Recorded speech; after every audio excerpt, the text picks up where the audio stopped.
Okay, great. Let's see. Oops. Okay.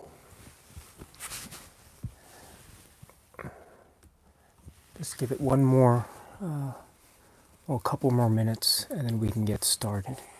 Oh, there we go. Great. It's now about 10:57 p.m. where I am, and so we'll get started in about a couple minutes. So just hang on, and we will proceed very shortly. Okay, so I guess with the preliminary stuff, let me ask. I hope the sound is okay, and I hope the image is coming through okay as well. If there are any technical related issues that you think you have identified, please let me know. But I think everything should be in order. Just give me one more second. Okay, I see a lot of people here, so great. Thank you. So today we're going to be talking about the film Scanners. So just hold tight for 1 second. So.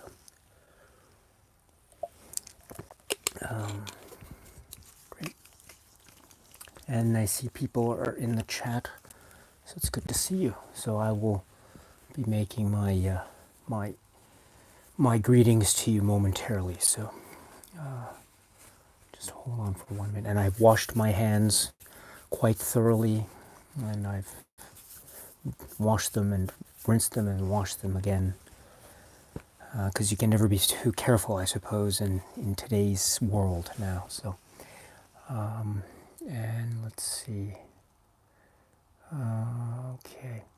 All right, we'll just give it another minute, and we will be getting started with Scanners. So. Okay, so hopefully everyone's doing well.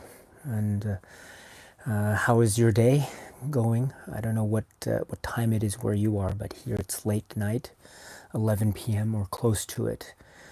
And the rest of the family has gone to sleep, and so here I am about to talk about a very interesting work from David Cronenberg, 1981's Scanners. So looking forward to it. So, all right, so why don't we get started, shall we? So as long as everyone is ready, I think we can begin with this live stream. Okay, so greetings from Tokyo, my dear friends. This is Daisuke, and welcome to another Film Club live stream discussion. And today it is my great pleasure and honor and privilege to be able to talk with you and to hear your thoughts about this film from the mind of the one and only David Cronenberg. And this is the film Scanners.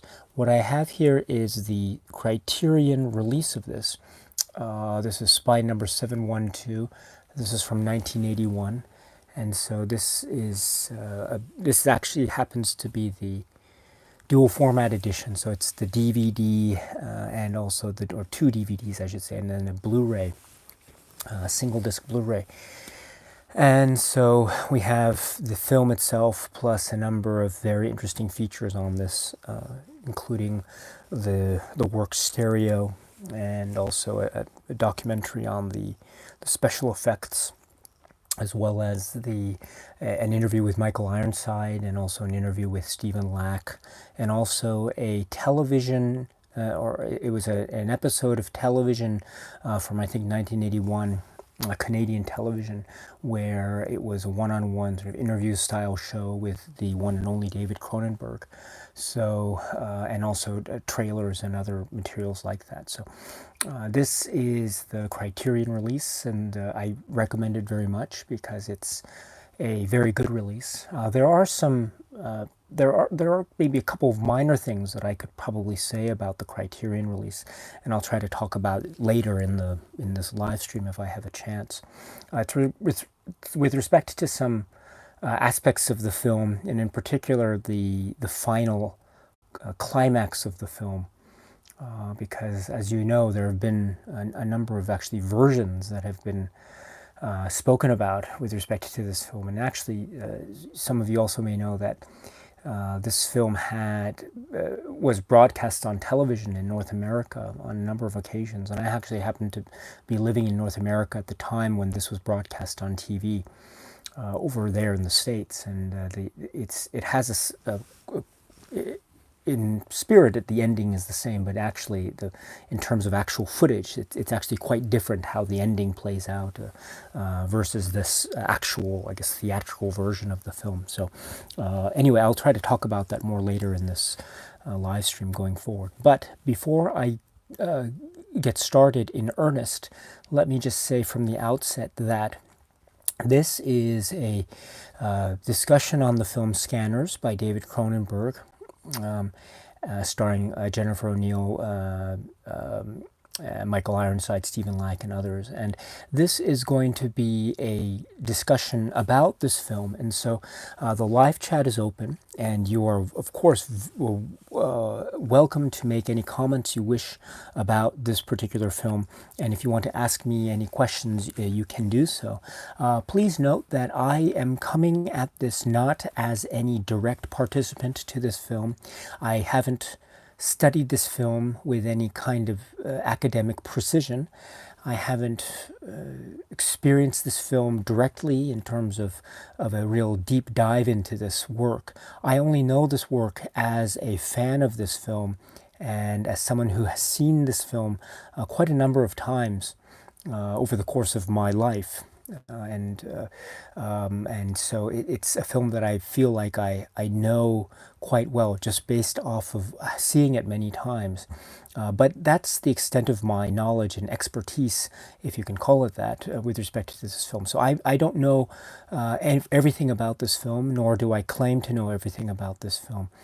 But I will certainly do my best with the knowledge that I have accumulated over a relative period of time about this film. But then again, even with that knowledge base, my knowledge base is not nearly as wide and as deep as others with respect to this film. But I will try to, as with all other film club live streams, I will try to approach it as a fan, and also what we see in the frame and what we hear with our ears and what we experience as viewers.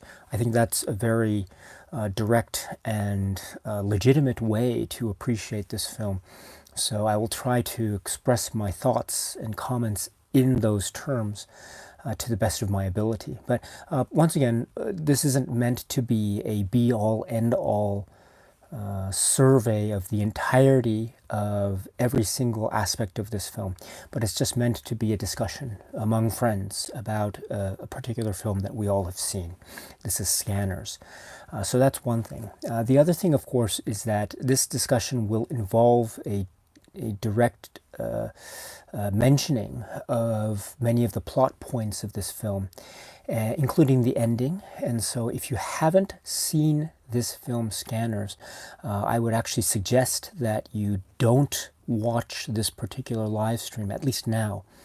This live stream, once it's over, will be automatically uploaded to this channel. And so you are of course, welcome to visit the channel and watch the video at any time after you have seen this film. The last thing I want to do is spoil this work for you. There is a lot to be said about it, and I think it has an incredibly deep and resonant impact upon initial watch. So I would actually suggest, if you're interested, actually watch the film first before watching this live stream. With that in mind, of course, I should say that to anyone who is happening to watch this live stream now, but who hasn't seen the film yet, I would recommend that, or I would first of all just caution you and say that this film is very intense. It's quite violent in places, in certain places extremely violent, in fact. And so if you're not into a sort of violent sci-fi horror type of film from David Cronenberg during this time, who is known for making very intense horror films with a lot of message and meaning behind them. If you are not into these sorts of films, of course, I wouldn't recommend watching it, because this film is certainly not for everyone. And so, of course, that applies. But if you are able to watch these sorts of films, and if you don't mind watching these sorts of violent, intense films, then this is a film that I can certainly recommend to you, just in case you happen to be here and have not seen the film yet. But in any case, my friends, just please note that we will be talking about spoilers in this live stream going forward. And last but not least, please note that the live chat is open, so you are welcome to make any comments you wish. I ask, of course, that there's always room for disagreement. We can always disagree about things, but I ask that the discussion, whether they be discussions of agreement or discussions of disagreement, please respect each other's opinions and views, and please talk to one another just as you would like to be spoken to in return. That's all I ask. So far, we've had no issues like that, but we should always just remember that everyone's opinion is important, and your opinions are very important to me. And even if you disagree with me, I'm very happy to listen to your perspective and point of view. And if anything I say is in disagreement with you, then hopefully we can hear each other out, because I think disagreement about film is also very healthy and very helpful in any discussion. So I'm always willing to listen to those, as well as comments of agreement, or also questions and the like. At any time, my friends, I'm very happy to entertain any comments or questions you might have.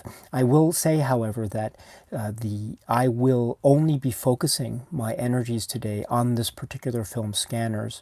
If you have any questions for me about any other film that is not Scanners, then please understand that I will just likely, with all due respect, skip over your question, because I do want to focus on Scanners today.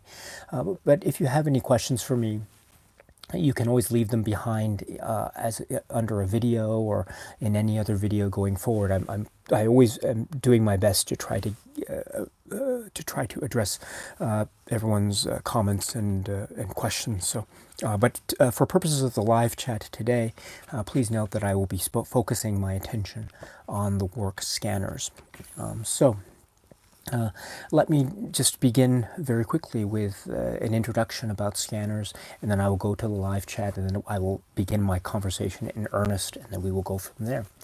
So, Scanners, 1981, David Cronenberg. This is a film that, as I said before, I've seen quite a number of times, many times in fact, when I was a kid growing up. This was made in 1981. I was born in 1979, and so as I was growing up, this film seemed to have always been around. It was shown on TV, and I was too young to have been able to see it in the theater, of course, so I was only able to see it on TV in a sort of truncated or slightly edited version. And I saw it, of course, on VHS, and that's where this film and other films sort of thrived in terms of my own film journey going forward. And this had, of course, the very famous, iconic cover of what we know to be now Michael Ironside standing there with his sort of vest and tie loosely tied, and his shirt rolled up, and he's standing there, sort of a drawing, and he's being. It's actually, as we know, it's during the battle. Daryl Revick, that's his character's name. Daryl Revick is having a scanner battle with Cameron Vale at the end.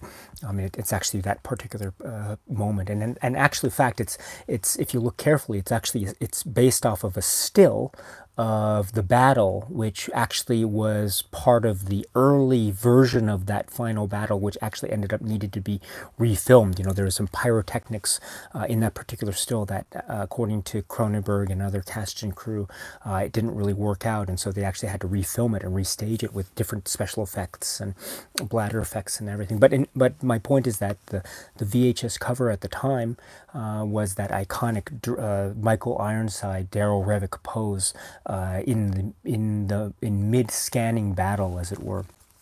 And so this is something that I saw as a kid, and it was quite shocking and scary, and really intense. And I remember as a kid watching it, not quite knowing exactly what the heck was going on with all the plot details. What was all the stuff going on with Consec? Who were Consec? What's the relationship between Consec and biocarbon amalgamate? And what's all this corporate shenanigans going on? And what's the RIPE program? How does that fit into all this stuff about the distribution of ephemeral to all these clinics and doctors across the country, etc.? All this intrigue that was going on, and also with Keller and at Consec, and the board, and the sort of the corporate mechanisms behind the board, and Paul Ruth, who was he exactly? What was his role? All this stuff I didn't quite have a handle on as a kid when I watched the film, but for me it was always the spectacle, and it was always the sci-fi story aspect of it, and it had a grand scale. Even though it was a very relatively low budget film, it had a grand scale in the sense that it was talking about families. That's what I thought. It was a science fiction film that was about ESP, telekinesis, and really over-the-top special effects with a lot of very violent imagery. And it was also a story about families. It was about fathers and sons. It was about brothers and brothers. And it had a sense that at the time I was a kid, I didn't quite maybe appreciate it like this, but maybe intuitively, or maybe later on as I was getting older into my teenage and then college years, I began to appreciate it more as a kind of cinematic sci-fi myth or Greek legend set to this context of the scanner world. I think the Kim Newman essay in the Scanners release, Criterion release, the booklet, refers to I think Greek myth, or Cain and Abel, and also the sort of the triumvirate of Thor, Loki, and Odin, and that triumvirate being mirrored, I think, quite nicely with the triumvirate of Dr. Paul Ruth and Darryl Revick and Cameron Vale. So in other words, there is a kind of sense of this being a kind of myth, or the story of gods that are trying to battle it out, and who will reign supreme in this ultimate struggle between these people who have superpowers, who are in essence like gods. And so there was that kind of element going into it. And then, of course, there were the other considerations that, as I got even older, I began to start to appreciate more and more, namely the Cronenbergian, or the Cronenberg-esque elements to the film. I think a lot of people mention the phrase with Cronenberg, body horror. And while I appreciate that term, and I certainly wouldn't discredit that term, I think that term is very apt. Actually, I think something, I wouldn't necessarily call, well, it is body horror, but in fact with Scanners I would actually explain it a little bit differently, or maybe I would add some caveats to that particular expression.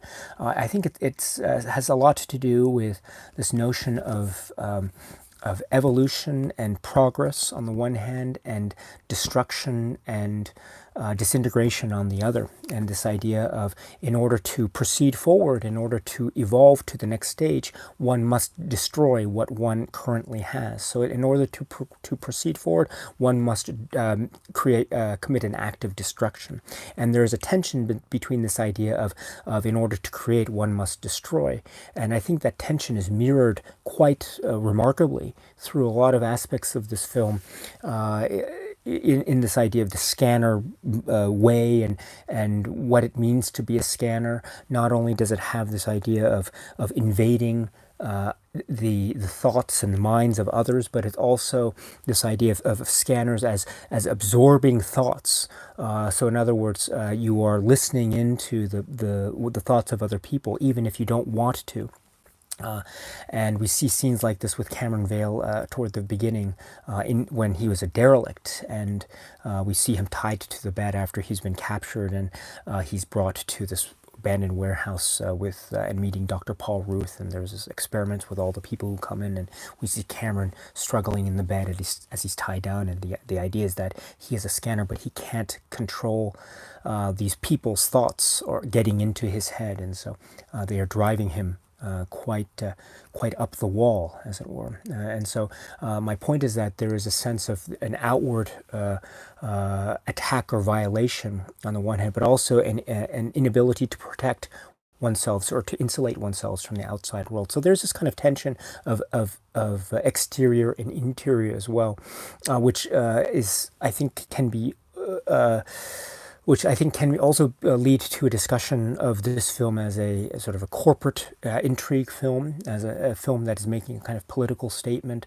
and also as a film that is, I think, a really great expression of these Cronenbergian ideas of existence and existential ideas of how one exists in one's body and how one therefore perceives the outside world around himself or herself.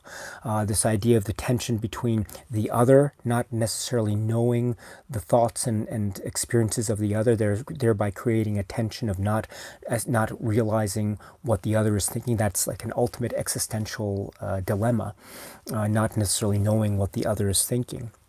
But at the same time, there is a further tension that is derived from this film in that, this idea of merging with another person's consciousness, because the idea of scanning and the idea of scanners, at least described by Dr. Paul Ruth and also described during the process by Kim Obrist, this idea of joining with the nervous system of another. So you have two beings who are joined through some kind of method of ESP or telekinesis, and so their nervous systems become one. And so there's this idea there's also this idea of tension in terms of this kind of union, because as Kim Obrist describes it, if there's a certain fear or trepidation in yielding to the group, you lose oneself to the group. And so there's this notion also of not only the not knowing the other, and this thereby creating the existential dilemma, but also knowing too much about the other and thus losing yourself in that. And so I love this particular tension that arises, and I think all of that is if body horror, the term body horror encompasses all of that, then I agree with the term body horror. But I'm getting way ahead of myself, and I just want to say that as a film, I think there is a lot going for it. I do acknowledge that it has flaws, and I will try to get into those as well. There are also some mysteries and some aspects of the plot that I still don't quite understand, and I will also try to get into those as well today. But before we get anywhere, let me now turn to the live chat and see what people have to say and who is here, and then we can go forward with more discussion of scanners. So Carl's Rants and Reviews is here. Hello, it's nice to see you, my friend. And Kubrick Lover 1972 is here as well. And you say that you've watched the Criterion and all the special features except the trailers and the film stereo. Yes, and Carl's Rants and Reviews says, I love this movie. Kubrick Lover 1972 continues, this movie is lots of fun. It really does hold up to repeated viewings. Glowing to Hobbit is here. Hello. Scanners versus Dr. Sleep. I haven't seen Dr. Sleep, in fact. I've heard a lot of things about it, but unfortunately I haven't seen it yet. And Kubrick Lover 1972 says, the score by Howard Shore has a nice blend of orchestral with electronic score. I agree, and I will try to if there's time later, I will try to talk about how the score of this really adds a chilling effect, not chilling effect, but a real chilling atmosphere to the film. And I agree. Just skipping down here, if I skip over your comment, I apologize. I don't mean to do so, but let me just skip it over. Oh, Alan is here. Alan, it's nice to see you, my friend. Jay's here. Hello, Jay, Betty. It's nice to see you.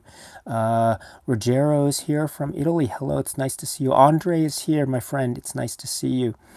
Let's see. Okay. And oh, Solitaire Ronin Films, our dear friend is here. Oleander Rainbow, Glycerine is here. It's nice to see you, and it's morning for you. So thank you very much for those of you who are joining, and it's morning. Brian McGuire is here. It's nice to see you. Bonjour, comment allez-vous? And it's the Alan says, love the sound design of this film. The sound becomes a reflection of the scanner minds. Sometimes what they hear, experience, sometimes what their scanner minds are projecting. Amazing. Yes, and there are the soundscape of this film is very important. Not only does it heighten the tension, of course, and it turns up the tension to 11, and it really creates a suspense and a real anguish. It also has an expressive nature to it in terms of the characterizations, and there's also interesting linkages that are made between characters as well. If I let me mention it now before I forget. Of course, there's that hum. That just gradually goes up and up and up in frequency to suggest a sort of scanner intensity level rising. There's also the way in which the orchestral music is also overlayered with this electronic score, synth type of score, which is really great. That also adds the tension, ramps up the tension very well. And there are also little sound effects that are added in terms of characterizing certain scanner characters. For instance, the Daryl Revick character, whenever he is doing his scan, when he does his scan for instance, the first scanner, there's that little snarl that he gives, the little grrr snarl. Or not he gives, but we hear it on the soundtrack.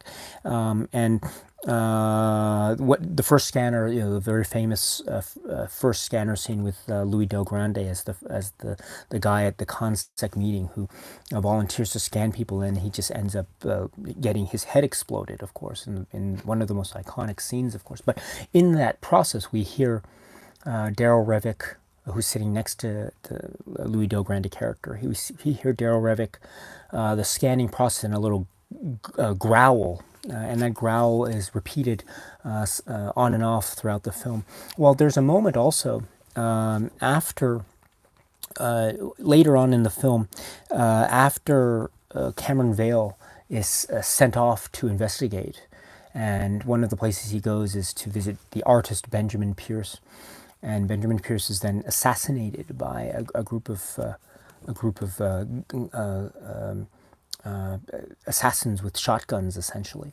Then we hear Cameron Vale retaliate with his scanner powers against the assassins, and there are moments when we actually hear the same type of growl as a kind of retaliatory scanner attack against these scanners. And so what I like about the soundscape, I agree 100% with what Alan is saying, but also the soundscape, if I could add to Alan's great comment, I would say also that there are moments when we can actually see a kind of subliminal connection being made between Daryl Revick on the one hand and Cameron Vale on the other hand. And even at this moment, if you've seen watching the film for the first time, you won't.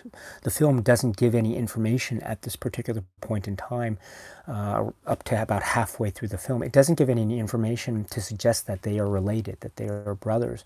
But there is this connection already made audibly or made through the soundscape that both have this growl sound accompanying their acts of scanning that involve violence. And so I think there is a subliminal connection being made that, in fact, yes, we will find out later that they are indeed brothers. And so I love the way that sound is used. There's a great use of it, not only in terms of fueling the scanner intensity, but also actually furthering the plot, which is really great. But a great comment, Alan. I completely agree.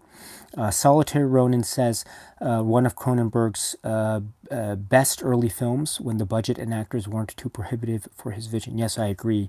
I really agree. Cooper Glover, 1972 says, the makeup special feature on the Criterion was fascinating, and how hard it was for the makeup to get the film done satisfactorily to Cronenberg's satisfaction. Yes, I agree. The Criterion release is really good because, among other things, it's that I think it's about 20 minutes or so. That documentary with the various special effects makeup artists who worked on the film, and who excuse me, and who were talking about certain aspects of the makeup, and they're talking about creating the famous head exploding scene, also creating the final scanner battle, and also that sort of and the issue of the ending, about how the ending, there was the original planned ending with pyrotechnics, but it didn't really go to Cronenberg's satisfaction, and so Cronenberg had to bring in new effects artists to come up with a new concept, and so they came up with what ended up being the final battle with Darrow Revick and Cameron Vale and all the bladder effects, and the arms swelling up, and we see the blood pouring out from the arms, and then the face as well. It's a very gruesome set of effects, and then it goes even further with the self-immolation and eyes exploding, and just unbelievably intense, gross stuff. But so that was a completely different ending to what was originally shot, and the like. Incidentally, I don't know if you know the TV broadcast version. There was a TV broadcast version in North America, and I remember seeing it as a kid. The ending was different. It was what do you call it? Darrow Revick and Cameron Vale. Excuse me. There you go. It was Darrow Revick and Cameron Vale in that little office in the biocarbon amalgamate building at the very end there. And it's all the way, it's the same. We see the bladder effects on the arms, but all the blood is cut out. And then we see the bladder effects on Darrow Revick's face as Cameron Vale does the little thing with his hands, and he goes like this, and he goes like this at the very end. And as you know, the theatrical film, there's actually more stuff beyond that. There's like a heart melting and all that stuff, and eyes exploding. But the TV broadcast version that I saw in the States ended it with this really kind of hokey, like light show, and like light beams and shot through the arms, and then it went into Michael Ironside's eyes, and then that was it, and that was all that happened. And so I was always hoping that we could get that alternate ending TV version as a special feature to the Criterion release that we have here, but we never got that. So that's one of the things that I kind of wish they included, but well, I guess we can't have everything that we want in life. But I do know that version exists because I saw it, Man, I remember videotaping it. I remember recording it on a blank VHS off of TV on EP mode, and so it was something that I watched over and over again, and so that actually made the theatrical version, when I saw it, even more bloody and disgusting for me. So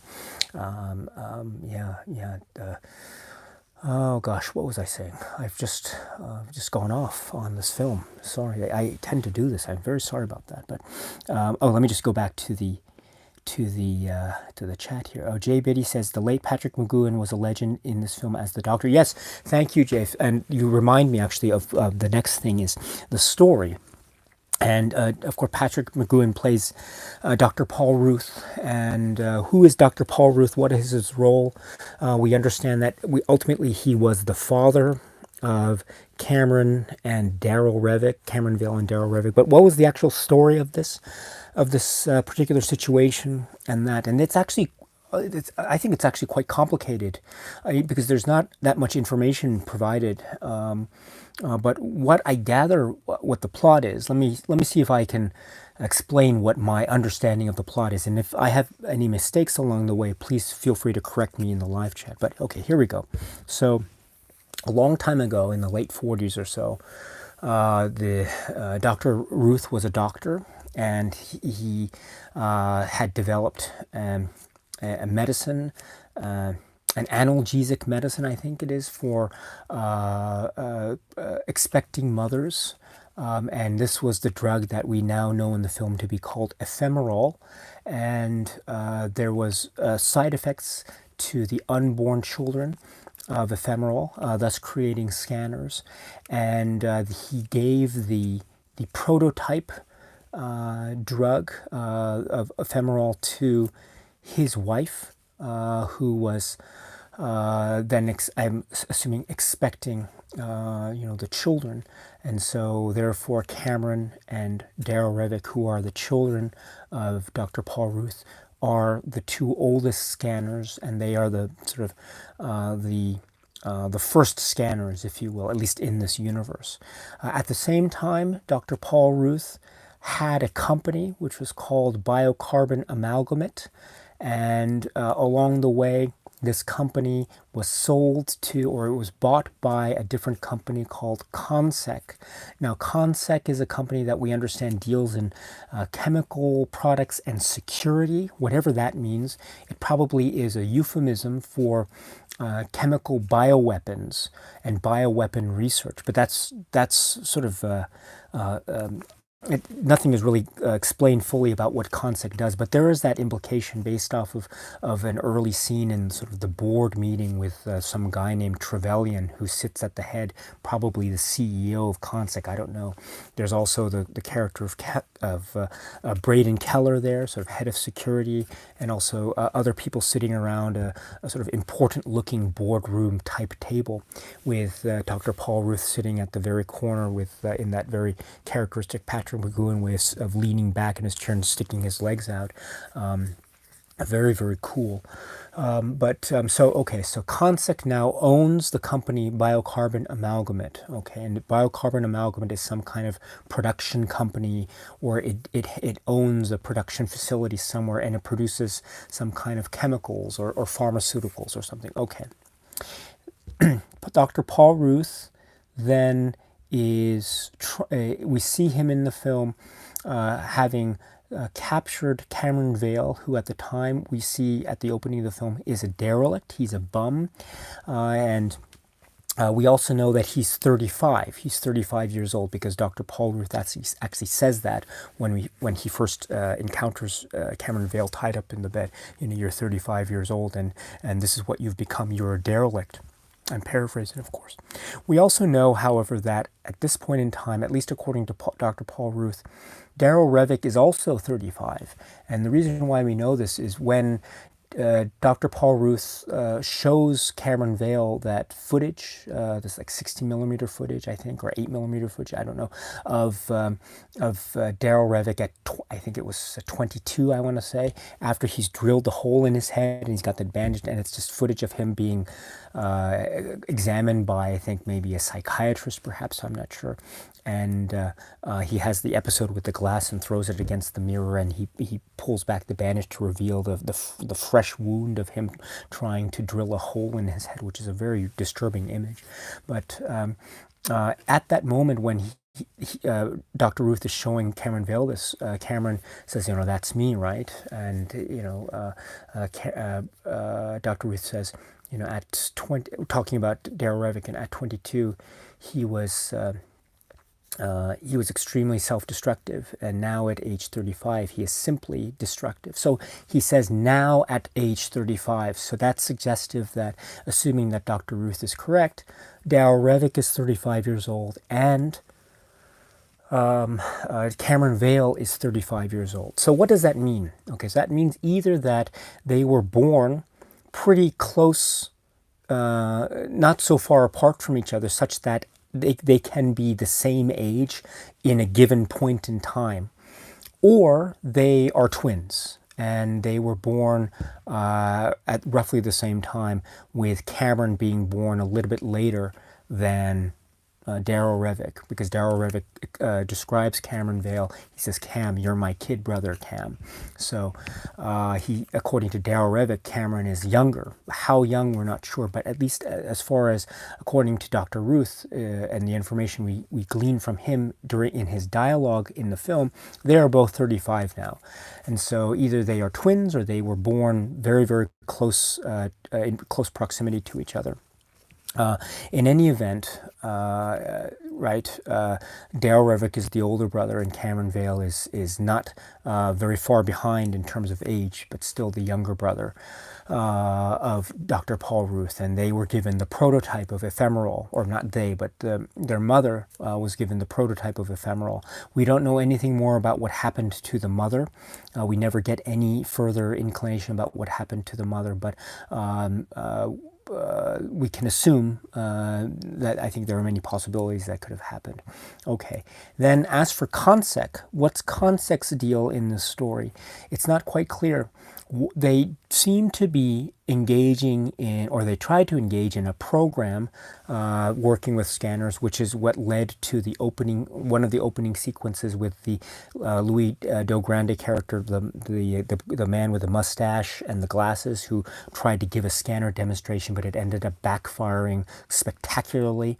Not only was it egg in his face, his face and his whole head really exploded. And so that was revealed later to be the project that Consec was doing in order to publicly put forth that they were working with a scanner. And so there's this idea, at least in the boardroom, that Consec is working with a scanner who is now dead. Well, we find out that there is another part of Consec not known to Dr. Ruth, and perhaps not known to everyone in Consec, but that's also not quite clear. But there's this idea of the RIPE program, which is run through Consec. And it seems like this RIPE program is, it might be something that's being initiated by Keller, who is in Consec, but we're not quite sure.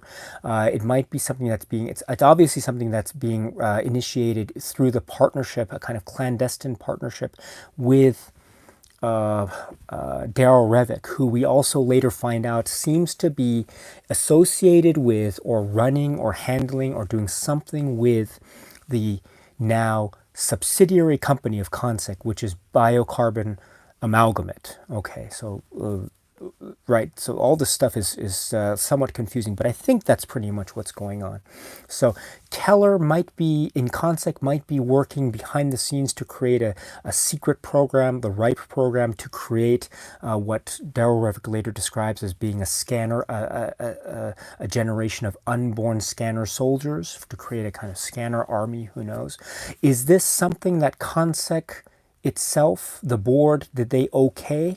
Was it something that they were never, they never knew about? Did Trevelyan at Consec know about this, or was it all, was it above board, or was it all under the table, so to speak? We're not sure of that. But seeing how Consec is regarded in this film, it's not quite the heroic company. But it's actually, maybe there are some sinister dealings that Consec is involved with.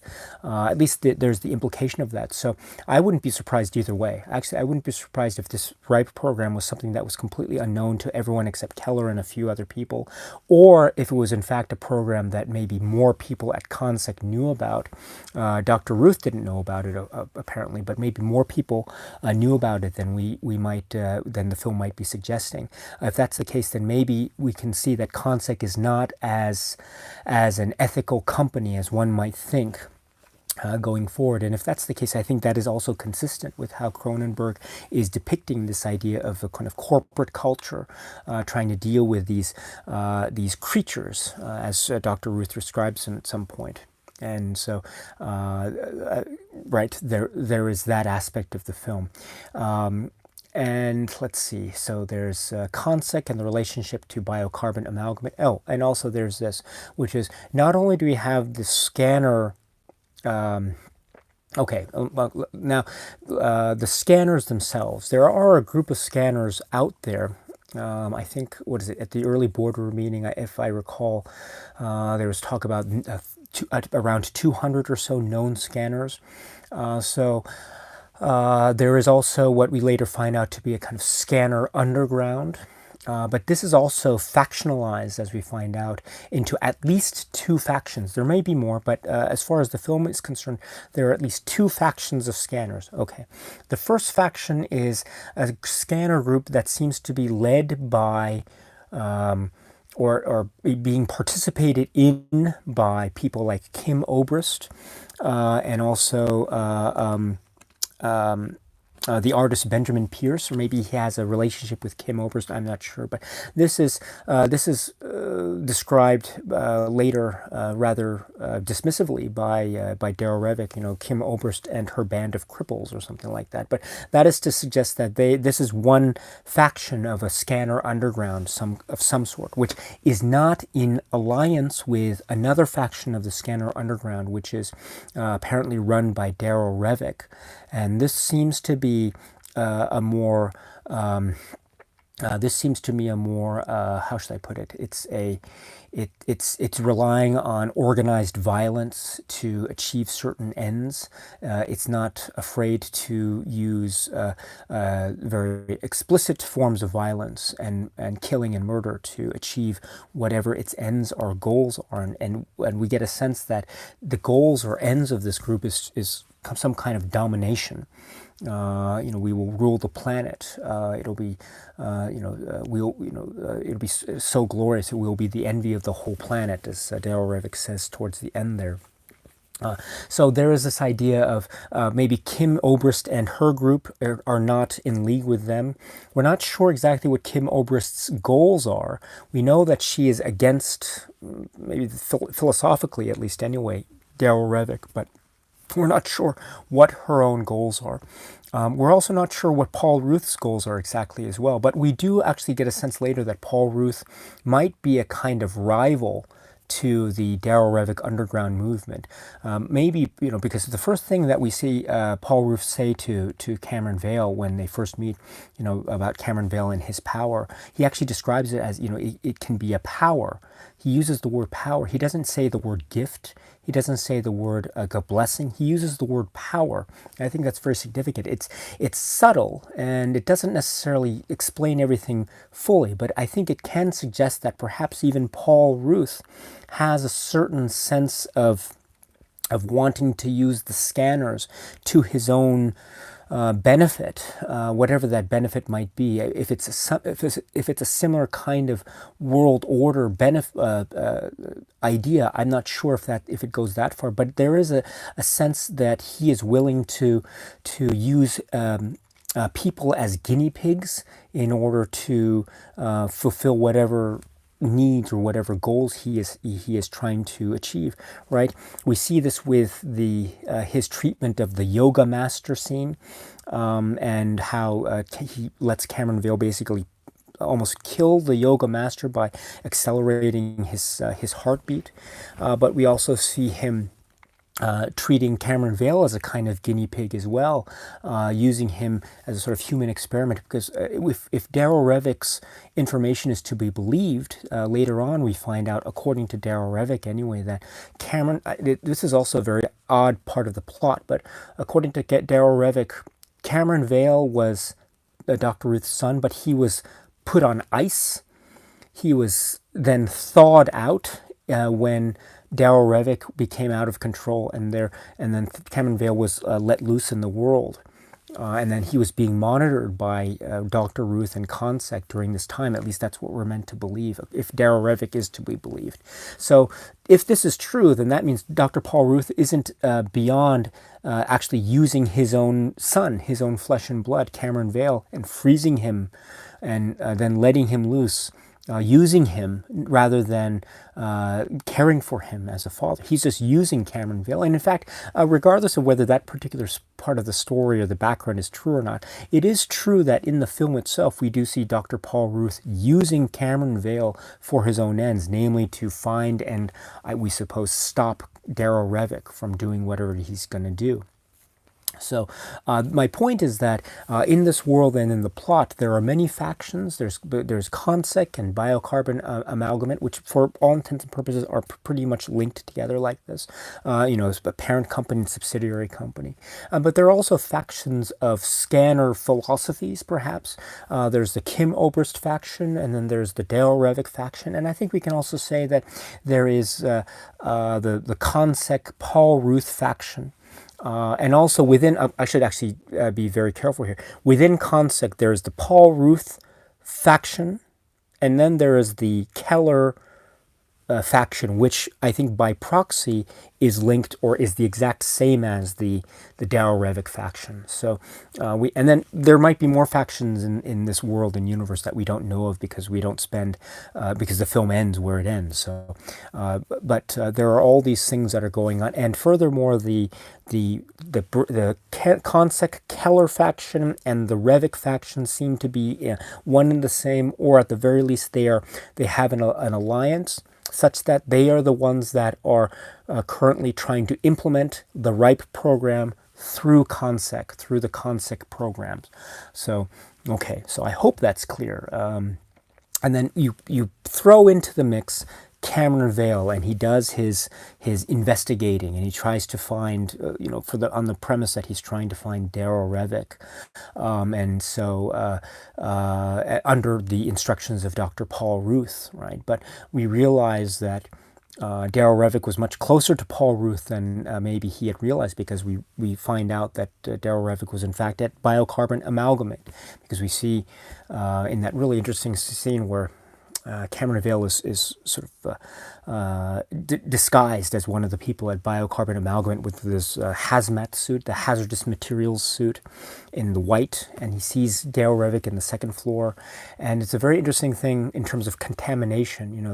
There's people are wearing hazmat suits in this room, and they go up the steps, and there's just like a little adjoining door and then another adjoining door, but there's no concern about trying to stop the passage of air from the basement going into the corridor or anything. It's a very interesting detail.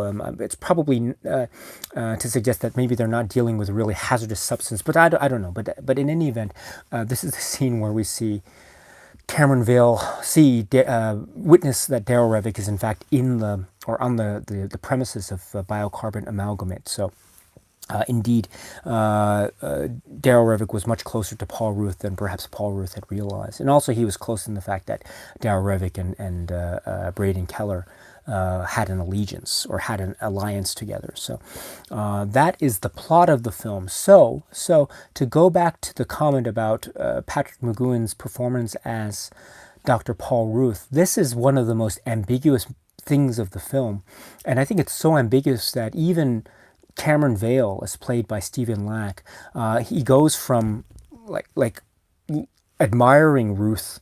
Ruth was a great man, he says, and then not a couple minutes later, he's accusing Darrow Revik of being like talking about dreams of grandeur and world domination, and then Cameron Vale describes Darrow Revik as sounding just like Ruth. It's almost as though he has been reincarnated in you. That's what he says. So it's almost like he's saying that Ruth is a great man, and then not a minute later he's saying that Ruth is Darrow Revik is just as bad as Paul Ruth or something like that, which is a really weird thing to say, but I suppose it could be explained that in between those two moments, Darrow Revik did explain the truth behind what Paul Ruth actually did. So maybe in that space of a minute or two, Cameron Vale, or the image of Dr. Ruth in Cameron Vale's eyes maybe changed quite drastically, and that's indeed possible. But my point is that even Cameron Vale's reaction to Dr. Ruth is suggestive of the fact that Dr. Ruth as a character is very difficult to get a handle on. You're not quite sure if he's a good guy or a bad guy. He gives us the most information, and he has a kind of fatherly figure sense about him. So we want to latch on to something in this universe where we have very little information.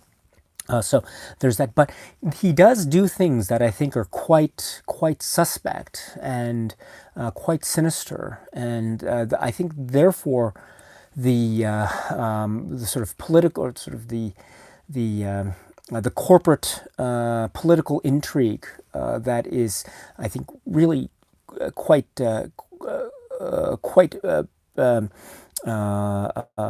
interlaced with this film. I think it's all about this idea of who is our friend, who is our enemy, and we're not quite sure. Even the people that we think are our friends end up becoming our enemies, and vice versa. Allegiances are not quite what they seem. Paul Ruth might be someone who we think is someone that is our friend, but maybe he has been working against us all along. The same is true with Darryl Revick. Maybe he was someone who's just trying to find a companion, a brother during this whole thing. So I don't think anything that's completely out of, that's not beyond the sense of something that is reasonable, I would say. So my point is that this is a world where all the characters are sort of addressed and portrayed with shades of nuance. And you're not quite sure who's who. Heck, we don't even know who Cameron Vale is. And in fact, when we find out who he really is, the truth is actually a little bit more complicated than we were led to believe immediately. And so all this stuff is to suggest, I think, that no character, or at least most of the characters anyway, with respect to most of the characters, they are not who they seem to be at first glance. And I think that's what makes this film even more fascinating upon subsequent viewing. That characters like Dr. Ruth and others can be subjected to a lot of scrutiny, and they really turn out quite differently depending on how one interprets the film. And so I find that aspect of the film to be very fascinating. It's quite confusing and muddled, I give you that. And all this stuff, it's not fully explained exactly what is going on and what are the motivations of these people exactly, and what's this political intrigue or not political intrigue, what's this sort of corporate intrigue, corporate espionage type of stuff that's going on. We're not quite sure what's at play here, but I think that is just giving us just enough of the world so that we can then follow along with Cameron and later Kim as they're trying to find out the answer to these questions and the mystery, as it were. Who is Darryl Revick? That's essentially the mystery here. Who is Darryl Revick? But it's, of course, the background and the setting is all this complicated, almost convoluted stuff. But I think that's where we are in terms of the plot and Consec and Ruth and Obrist and Revick and Vale and biocarbon amalgamate and all this stuff. I think. But in any event, let's. And actually, I really love this stuff. I love how the plot is not quite as forthcoming as one would like it to be. And actually, I really love this, and I love thinking about these sorts of things. It makes it a lot of fun for me personally, actually. So, yeah, there's that. But that, I think, let me just end by saying that doesn't take away. I think it means that ultimately, the way that Patrick McGoohan plays this character is really really great, and you should listen to the two interviews, one with Michael Ironside and the other with Stephen Lack. They both talk about Patrick McGoohan, and they talk about him in slightly different terms. I think Michael Ironside is very praiseworthy of Patrick McGoohan, and Stephen Lack describes a particular episode that he had with the actor in a trailer, and he was expressing he was saying how McGoohan was probably expressing some doubts about this particular film and Cronenberg's gifts and abilities. So they have different takes on the actor, and I think that's okay, because Patrick McGoohan was a real legend, and he had a certain reputation about him. That's for sure. But undoubtedly, undeniably, he does bring a real heaviness and gravitas and weight to the film through his portrayal of Dr. Paul Ruth, and that the way that he essentially breaks down almost out of nowhere. He's been told about the RIPE program, and he seems to this is the moment where he's heard about it for the first time. This is where he meets Cameron Vale in Consec again, after Cameron Vale comes back to Consec saying that he's found an informant from Revick's group, where in fact it's just a ruse for him to get into Consec in order to access one of the computers there, the computer terminals, in order to find out what the RIPE program is. And so this is the first time where he talks about the RIPE program to to Dr. Ruth. And so Dr. Ruth, according to, or apparently based on his reaction, this is the first time he's heard of the RIPE program. If we are to believe that, then maybe this is the start of his essential sort of mental breakdown, which he seems to be having. And he just, I don't know, he has this monologue about Cameron, a RIPE program, ripe indeed. The RIPE program must be stopped, and this is where Keller comes in and essentially executes Dr. Paul Ruth with his pistol.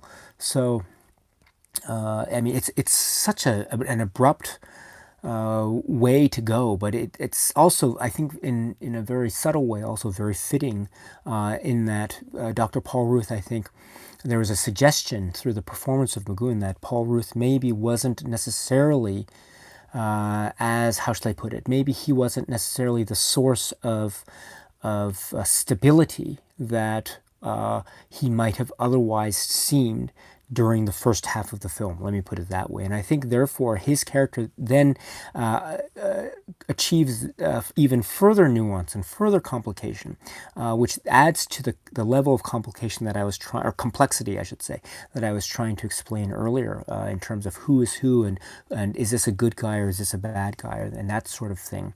So bravo to Patrick McGowan and the performance. It is fantastic. I love the way it is open to so much interpretation upon rewatch and further rewatch.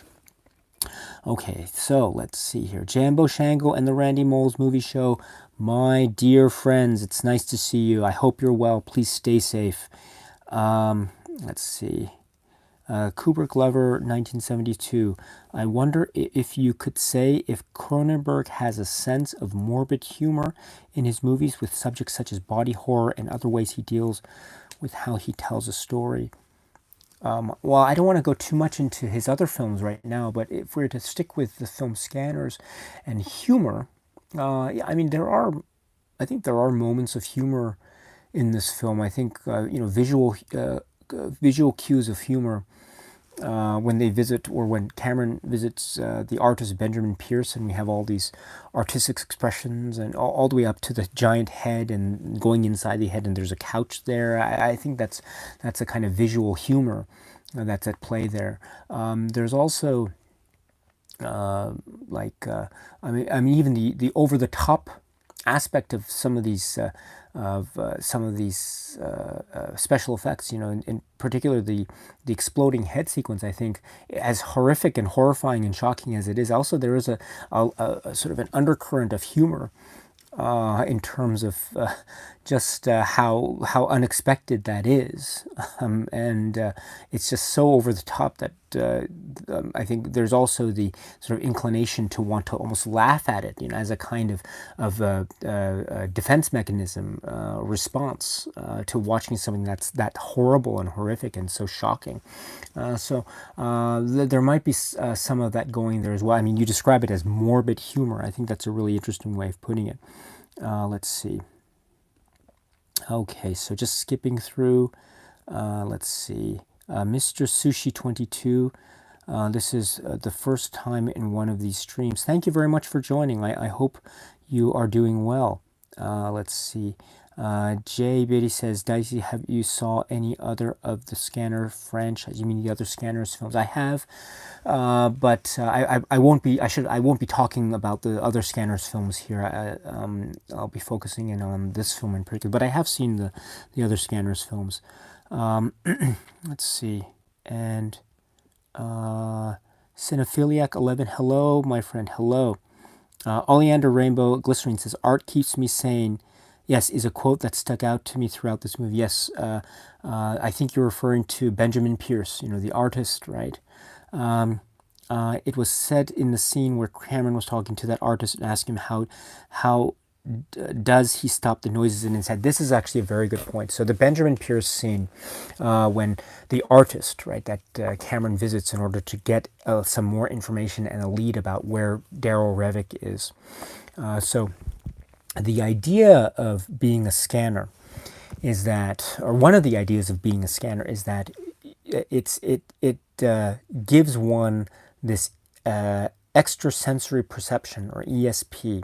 At least I hope that's what it stands for. But ESP, and so not only does it give one the power, apparently, to cause things to move or to control other people's minds or something like that, it also means that you listen in to the thoughts of others.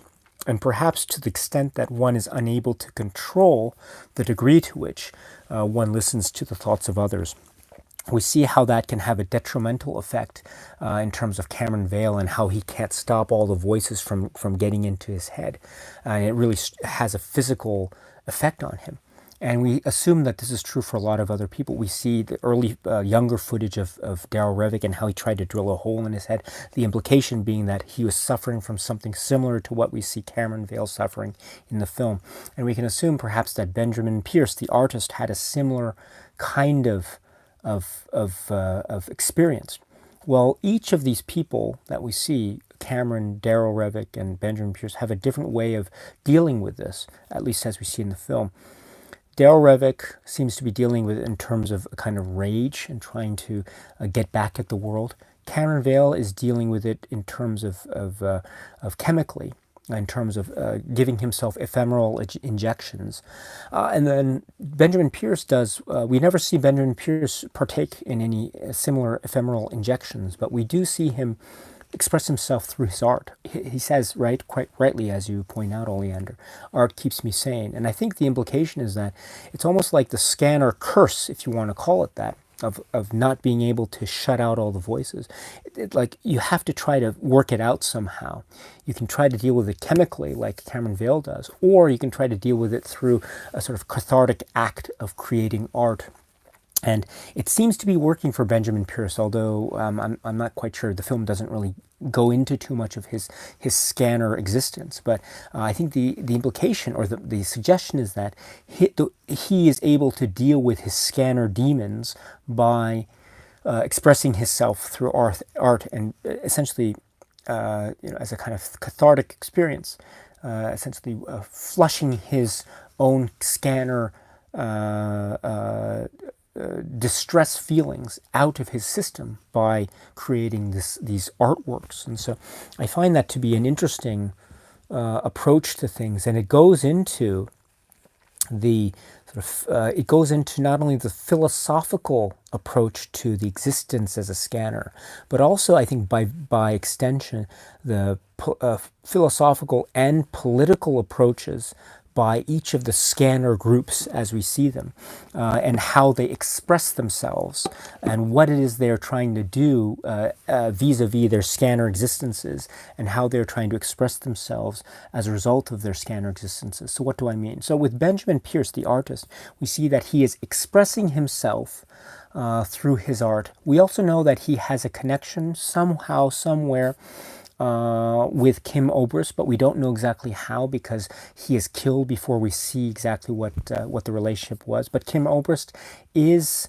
a scanner, and she seems to be, I think, running a separate, as I was saying before, a separate faction of Scanner Underground than Darryl Revick. And indeed, in his dying moments to Cameron Vale, Benjamin Pierce's thoughts were saying, don't be like, I'm paraphrasing, you're going to be like a robotic killer, like a robotic killer, not Darryl Revick, something like that. Kim Obrist.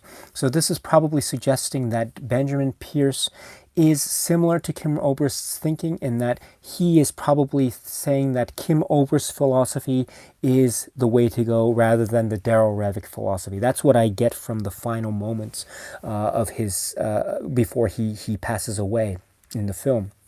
And so that suggests that perhaps he is closely linked philosophically anyway, or politically, to Kim Obrist more than Darryl Revick. But then now let's turn our attention to Kim Obrist and Darryl Revick and see how they in turn express their scannerness and what the manifestation of their scannerness expression is. Is it art? No, it's politics, essentially. That's what I think. It's politics. So, or it's something that we can say is a metaphor for politics. Okay, so what do I mean? Okay, So with Daryl Revick, or actually let me start with Kim Obrist. In fact, with Kim Obrist, what the stuff that we see on film, granted, is not that much. We don't see her network. We don't see the organization necessarily. All we see is just a bunch of people in an attic. There's a kind of a screening process for people to come in, so they know who's who and if it's safe or not, etc. And then, but that's pretty much it. And then we see them in the space, essentially. I guess it's like communing, or is it in a kind of a sort of trance, maybe a transcendental thing. I'm not sure what it is, but it's a group trance, and it's a scanner trance, and you see all the people and you hear their thoughts, and it's a group scan, and they essentially join as one. And it's a very interesting moment because Kim Obrist, you can hear her voiceover saying, and I'm paraphrasing, there's some fear in joining the group. There's fear of letting go and losing oneself to the group, but she becomes part of the group. In fact, they all are part of the group. And I would actually say that is I don't know if it's overt, but I would say it's a very reasonable thing to interpret that particular mode in Kim Obrist's philosophy and her group here and her scanner faction as a sort of metaphor in terms of politics for, let's say, maybe a kind of socialism or a sort of socialist view of politics, and we can look at it in terms of, you can look at it through many ways, but if you look at it through groupthink, or if you look at it as the society versus the individual, there is this notion here that people are joining as a group, and the group becomes the form of identity rather than the individual. And so I think that is kind of the political focus, or a sense of that's a way in which we can glean something of what the philosophy of Kim Obrist and her followers are, if indeed they're her followers.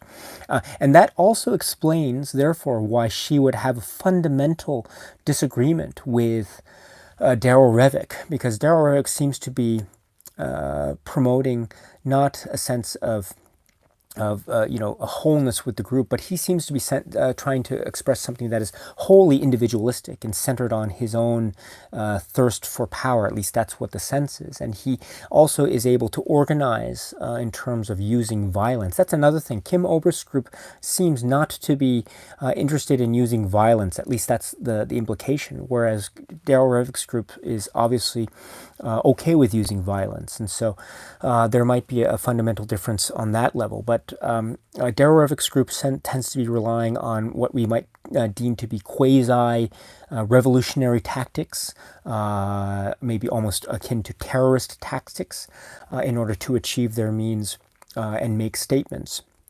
I mean, there's no greater statement that he makes than, I think, at the very start of the film, where he essentially blows the head off of that guy. And so that I see his philosophy as being very much almost maybe akin to a kind of anarchy, but it's not really, because it's ultimately about achieving sort of world domination, at least according to how he says. We will bring the world of normals to their knees. That's what he says at the very end there. And so that is implying almost a fascist state. And that seems to be what he is trying to propel and move forward with his own brand of philosophy. So I see those two groups as sort of metaphors for a kind of political movements. And then you combine that, or you compare that with Consec. And let's just talk about, I know Consec is itself sub-factionalized, but let's talk about the Paul Ruth faction of Consec for a second here. And I would actually suggest that if we see Paul Ruth as being just as bad as a Daryl Revick in this world, then we can also see Paul Ruth's philosophy, or a sort of a political metaphor, if you will, for this idea of a sort of corporate imposed power. Because he is working through Consec, and he is a part of Consec, and he sold his company, he sold his soul, in another way of saying it, to Consec. And so it's sort of political rule by corporation.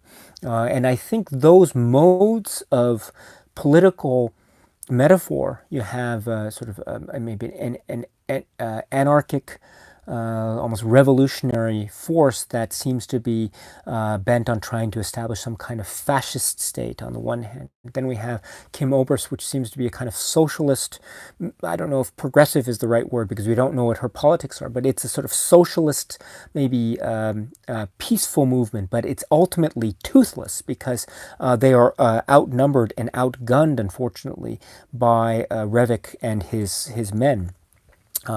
And then we have Paul Ruth's faction, which seems to be more based on a corporate bent by virtue of the fact that he has associated himself with Consec. So if we see these different factions and how they express themselves vis-a-vis the world, and I mean, right, the way in which we express ourselves vis-a-vis the world. I mean, that's another way to explain that is that's what politics is, right?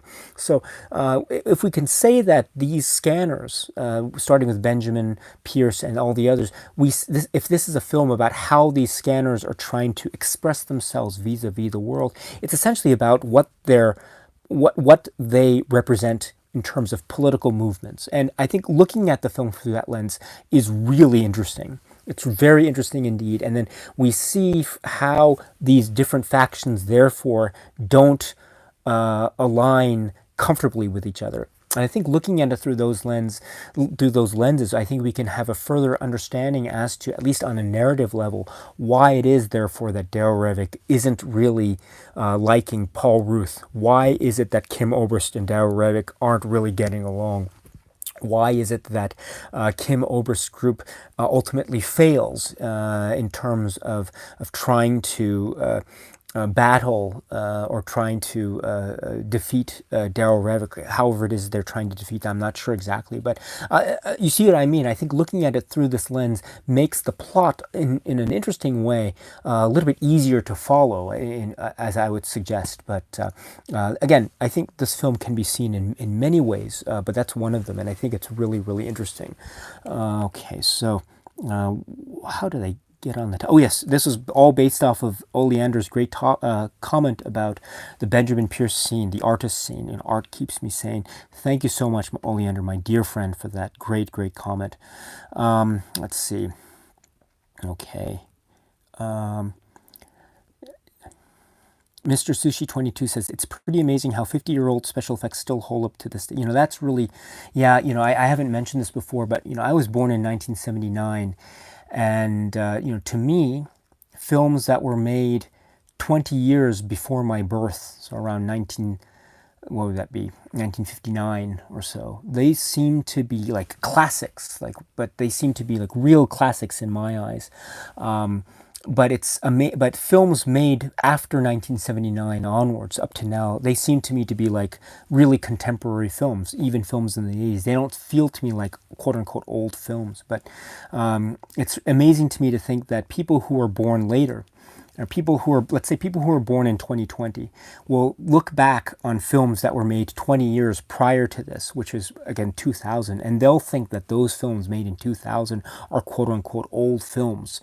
That's really, that blows my mind. But you're right. I think the film does age very, very well. I mean, there are some parts of the film, granted, that maybe don't age that well at all. I mean, the whole computer thing, and that stuff, and like the thing with the concex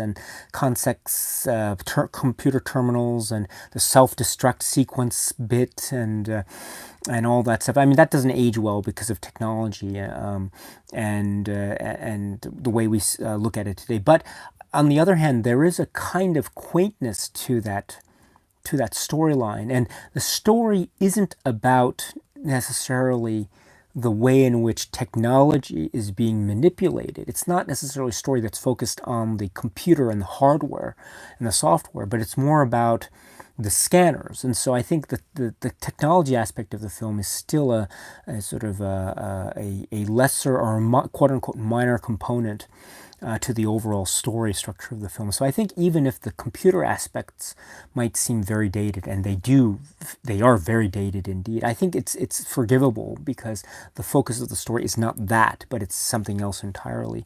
I mean, right? I love the computer, the way in which the end credit scroll is just the computer screen. I love that. That's really cool. But yeah. But as far as the effects are concerned, yes, they have really held up very, very well indeed. I'm always amazed at how, I mean, those effects are really gross. They are really, really gross, and they just look, they are just timeless, just absolutely timeless. I mean, the two biggest special effects in the film are basically the beginning and the end. The Louis Dogrand head explosion sequence and the final scanner battle between Daryl Revig and Cameron Vale. So those are the two big set pieces.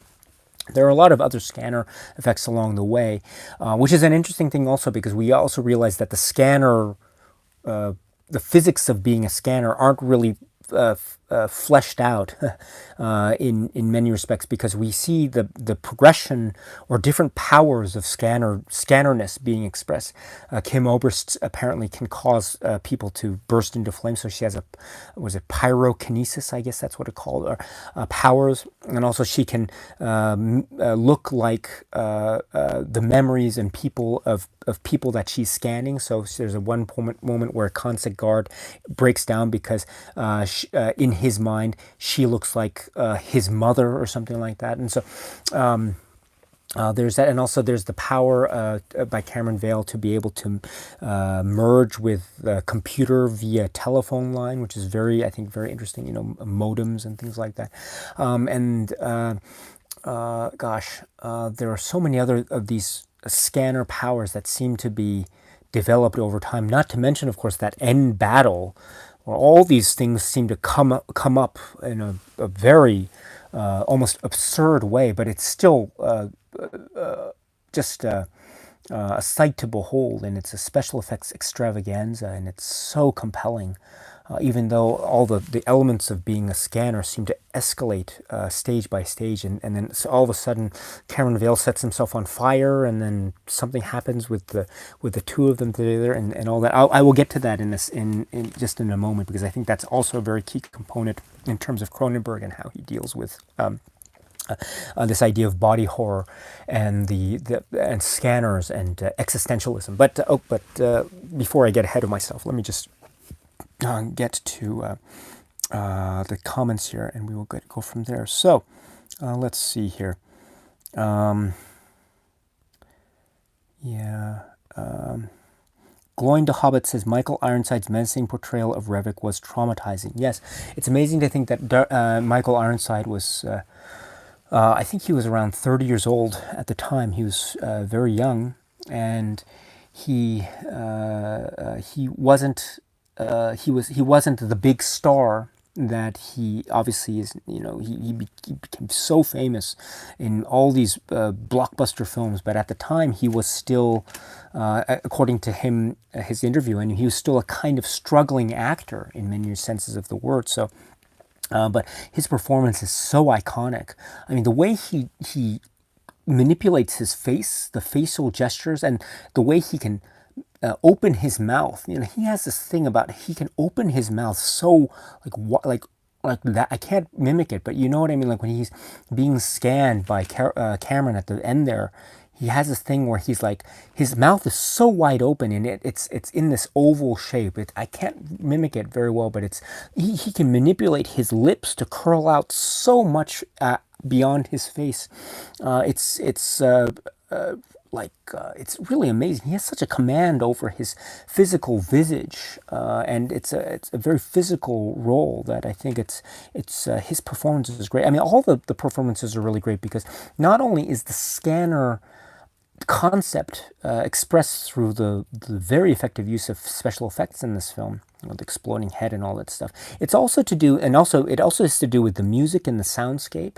I think Alan, our dear friend Alan, was mentioning about the sounds and the way in which music and sounds are used to escalate the tension. But it's also in the performances. We see these performers like acting, and they're trembling and they're shaking as though they're being taken over by a scanner, or they are being scanned, if we were to use the parlance of the film.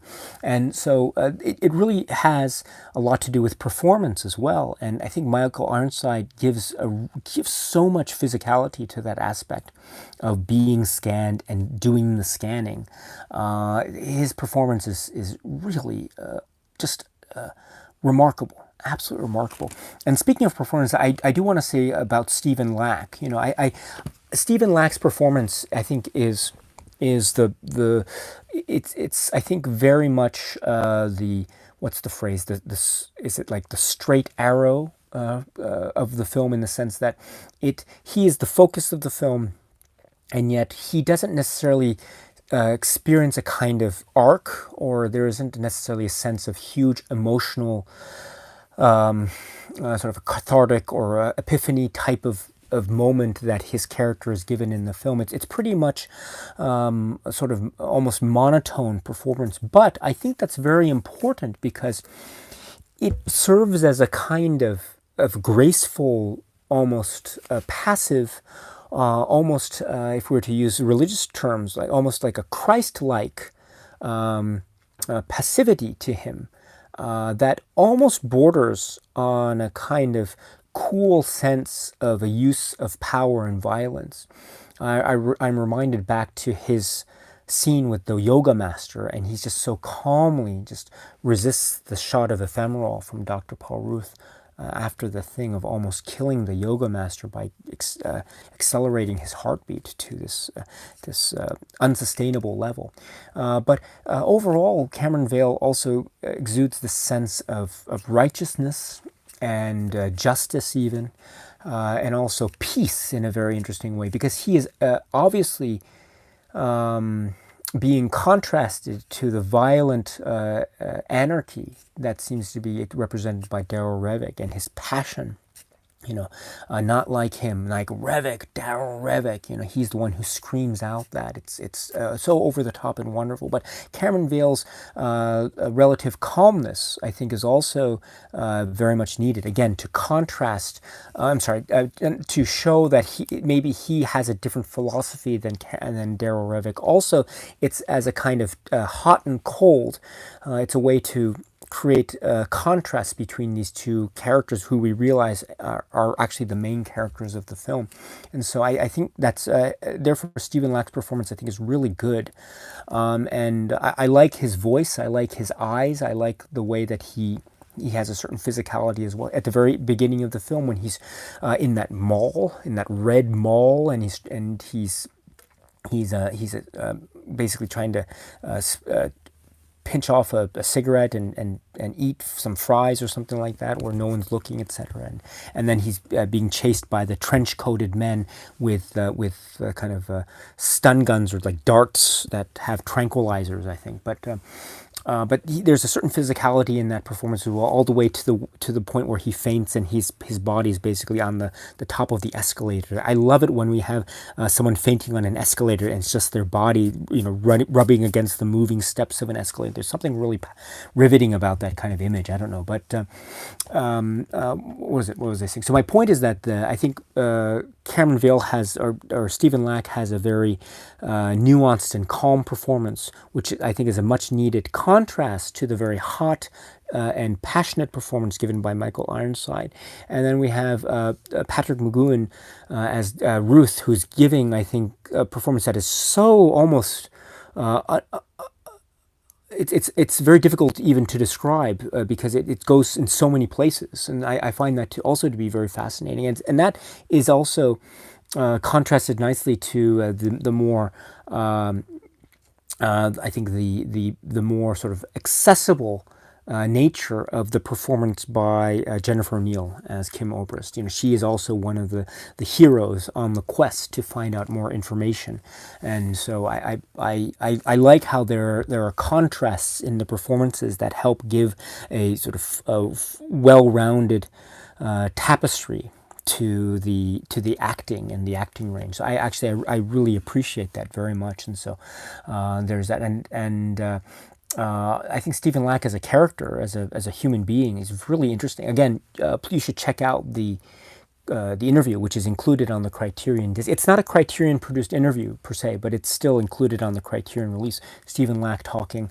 about Scanners, and talking about his life as an artist, and also as a performer, and also as a filmmaker himself, and also as a painter, and that is his primary passion as a human being and as an artist. And so to hear him speak, though, about Scanners and Cronenberg and the experiences is fascinating. And he has a very vivacious personality. It comes through so clearly in the interview. What a charming gentleman. As I said, I had the great pleasure of actually encountering him once in my life, and when I was a student. And so he was very pleasant and he was not rude at all. He was very kind to me, even when I tried to ask him, are you Stephen Lack from and he was not rude at all. So he was such a pleasant individual, and so but he was an artist, and he was his interest at the time was a particular Francis Bacon exhibit that was at the museum at the time, and so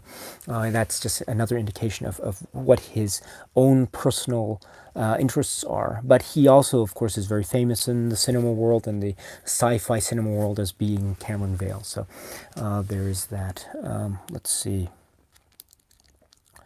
Okay, so Kubrick Lover says, I have watched this film on my Criterion, but I also saw it on the Alamo Draft House in Yonkers, New York as well. Oh, lucky. Elliot Cohen is here. Hello. Let's see.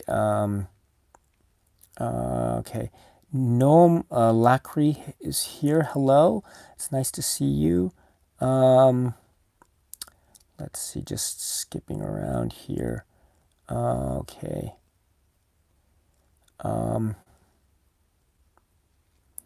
Yes, looks like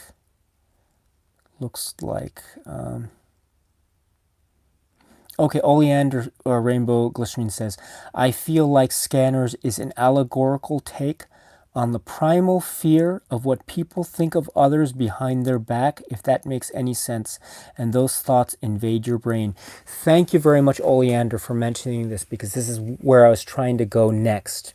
This is another aspect of, what's the time now? It's 12:30. Okay.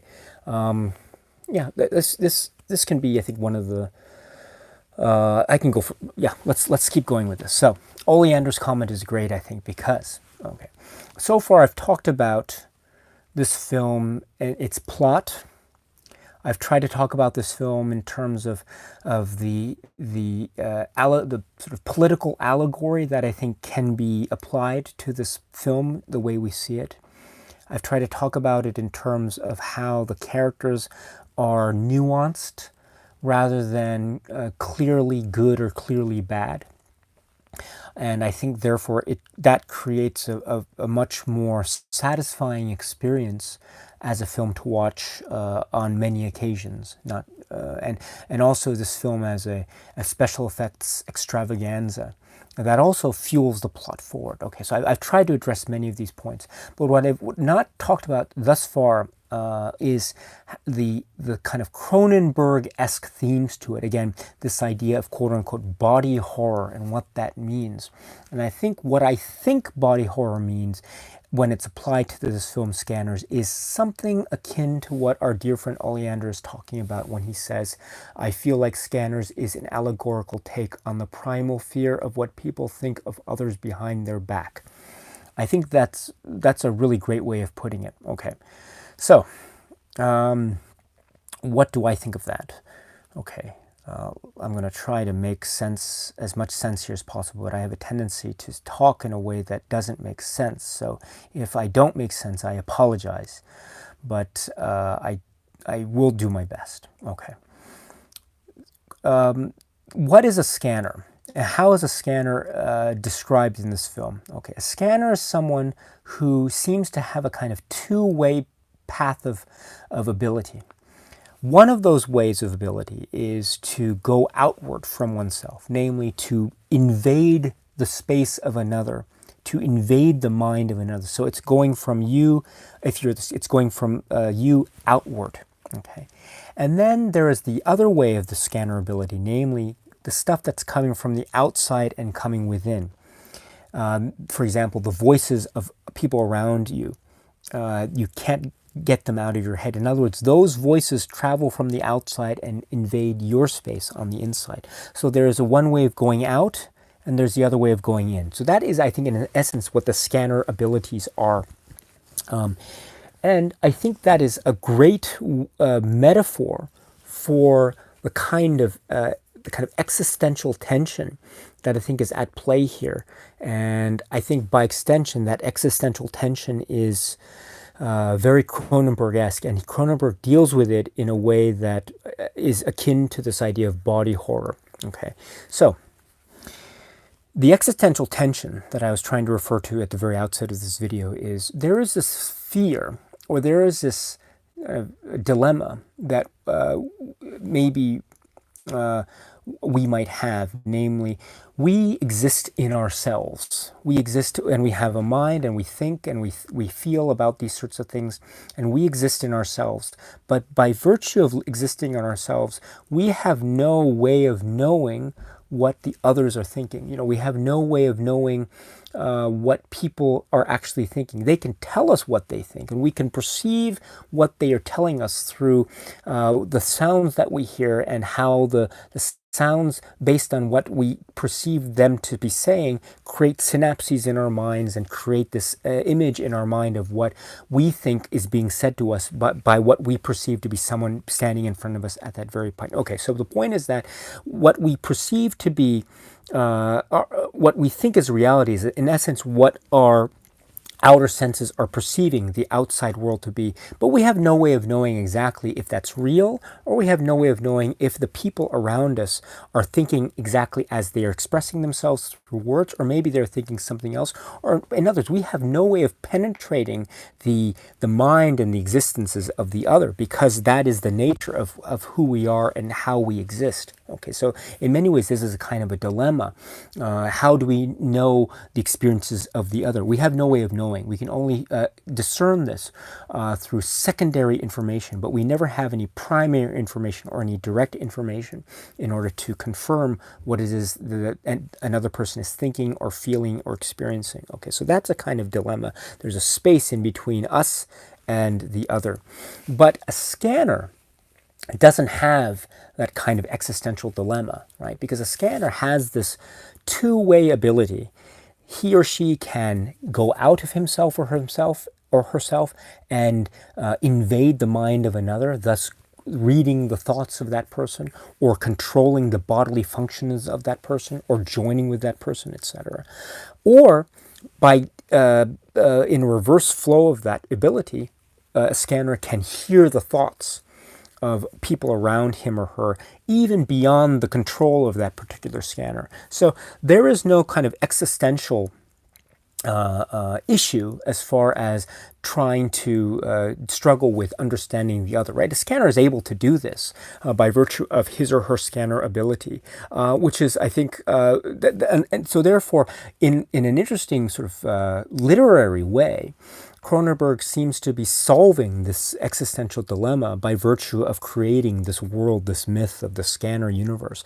But what's interesting about this is one would think that solving this dilemma might lead to some kind of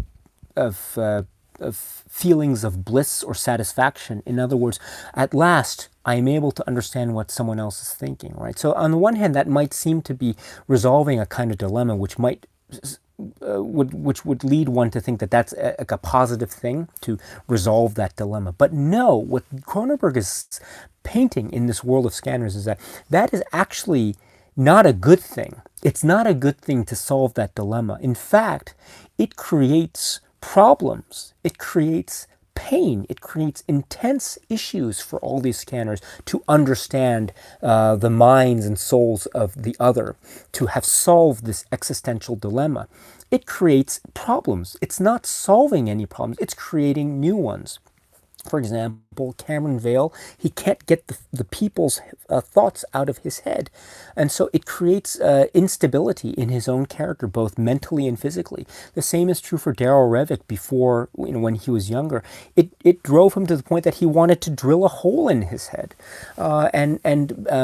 Benjamin Pierce, the artist, he expresses similar things about how it's almost a struggle, and he needs to maintain, what he says, his sanity through his art and these sorts of things. And so they don't create the answers, they're fictional answers, of course, to this existential dilemma, create only more problems. And so I find that tension to be really fascinating. It's almost as though the existential dilemma of not knowing is in many ways the blissful state.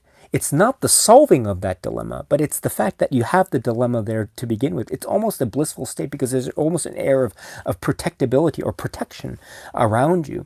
And it's almost like you don't want to solve that issue, because if you solve that issue, then there are much more problems to deal with. And so I think there is something, therefore, that I think Cronenberg is getting at in terms of an inherent a sanctity, if you will, of one's own existence, or the walls that are naturally around one, and one's perceived existence and one's perceptions of the world around one. I think there's something of a sanctity about that the scanner world lacks, and therefore, there is this great tension of knowing what other people think and knowing what other people say. And I think this is, further highlighted and augmented and stressed by virtue of the fact that in this film, Scanners, there are other characters that are not scanners, and we don't know what exactly is going on. For example, I think there's this corporate espionage intrigue that's trying to be developed in the film. I mean, it might not necessarily work in terms of its execution, but in terms of concept, the idea of Keller in Consec and what his allegiances are and who exactly he's talking to in the train station, and all that stuff. So we don't know what it is he's thinking, at least through the first part of the film. We later find out that he is kind of maybe a traitor to Consec, or maybe he is working on Consec's behalf. I'm not sure. That's another thing. We don't know exactly what Keller's own motivations are. So that is a kind of expression of this existential dilemma that we as viewers might feel vis-a-vis people like Keller, vis-a-vis people like Ruth, vis-a-vis other people as well. And so there is maybe almost a frustration that we might feel, that I feel, in not knowing what it is these people are about. So I love that we have, on the one hand, this idea of scanners and the narrative, or the fictional solution to the dilemma, to the existential dilemma that the scanner state poses and presents in the world of Cronenberg. So it solves this dilemma, knowing what other people think, and yet at the same time the film presents certain concepts in its narrative that frustratingly do not let us, the viewer, know what other people are thinking. And I love that comparison, and it creates this idea of tension in between these two states of knowing and not knowing, and thus I find that very fascinating.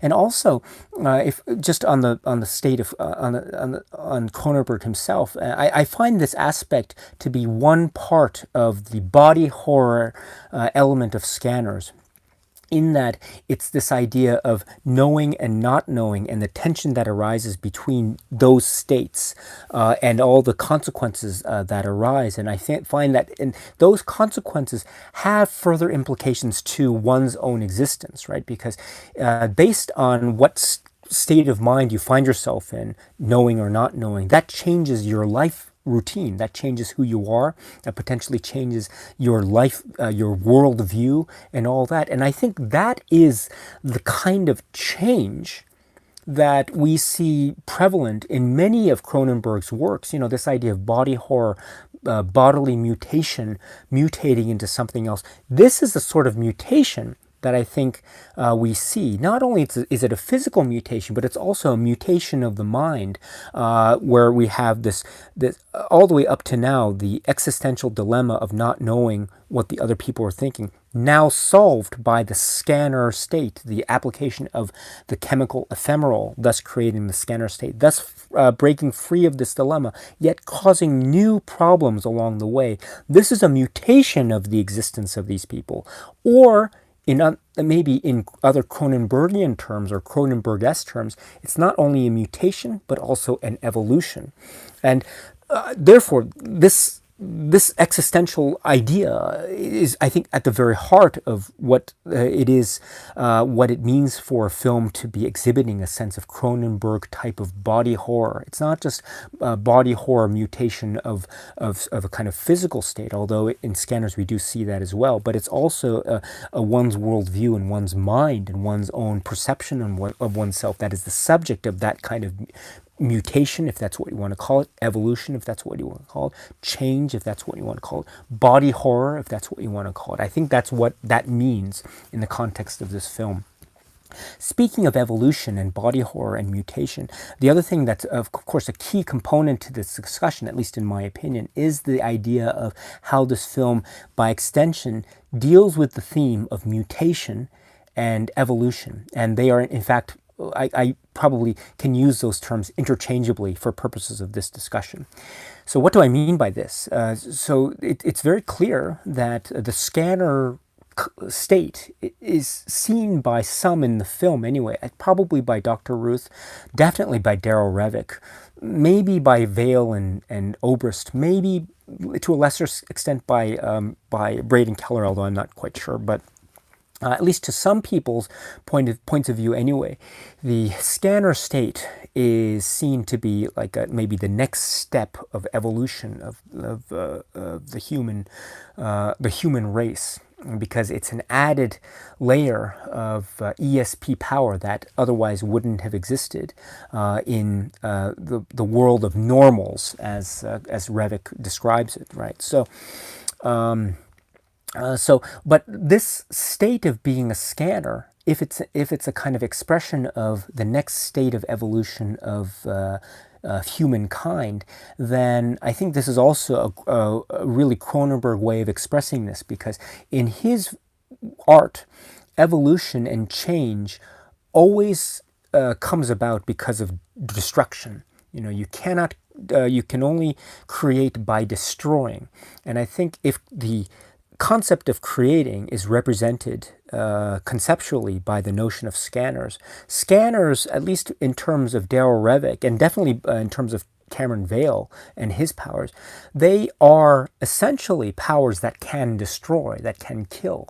They are expressions of a higher a state of evolution, perhaps, but they are also powers that can kill other people. They certainly have a great deal of damage that can be done, even if it's retaliatory, even if it's defensive in the case of Cameron Vale. They are still quite damaging, thus destroying things. Thus, the idea of creating something or reaching a higher level of evolution or mutation can be brought about, or is in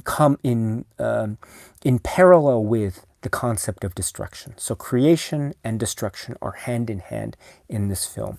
And I find that very, very important because it's also represented in what Kim Obrist was saying in her little group scan just before the assassins come in and kill most of the people. But that's what we hear her voice saying. She doesn't want to yield to the group necessarily. There's a fear of yielding to the group, and yet there's also a freedom at the same time. So it's almost like going into the group at that particular moment is the change. But in order to experience the change, one must let go of one's sense of one's individual self. That is the destruction part. You destroy your concept of oneself in favor of the concept of the group. I mean, I know it's a particular moment of the film, and I know it's not long lasting because then they break out of the scan and there's that whole chase on the street and all that. But my point is that as a conceptual thing, that moment is, I think, emblematic of this grander Cronenberg type of theme of creation and destruction going hand in hand, and that being the process of evolution. The process of evolution, of course, and the process of a kind of, oh, excuse me, there is an earthquake here. Oh gosh. There is an earthquake here. Okay. Excuse me for 1 second. It's okay. Okay, it's now gone. Okay, it's now gone.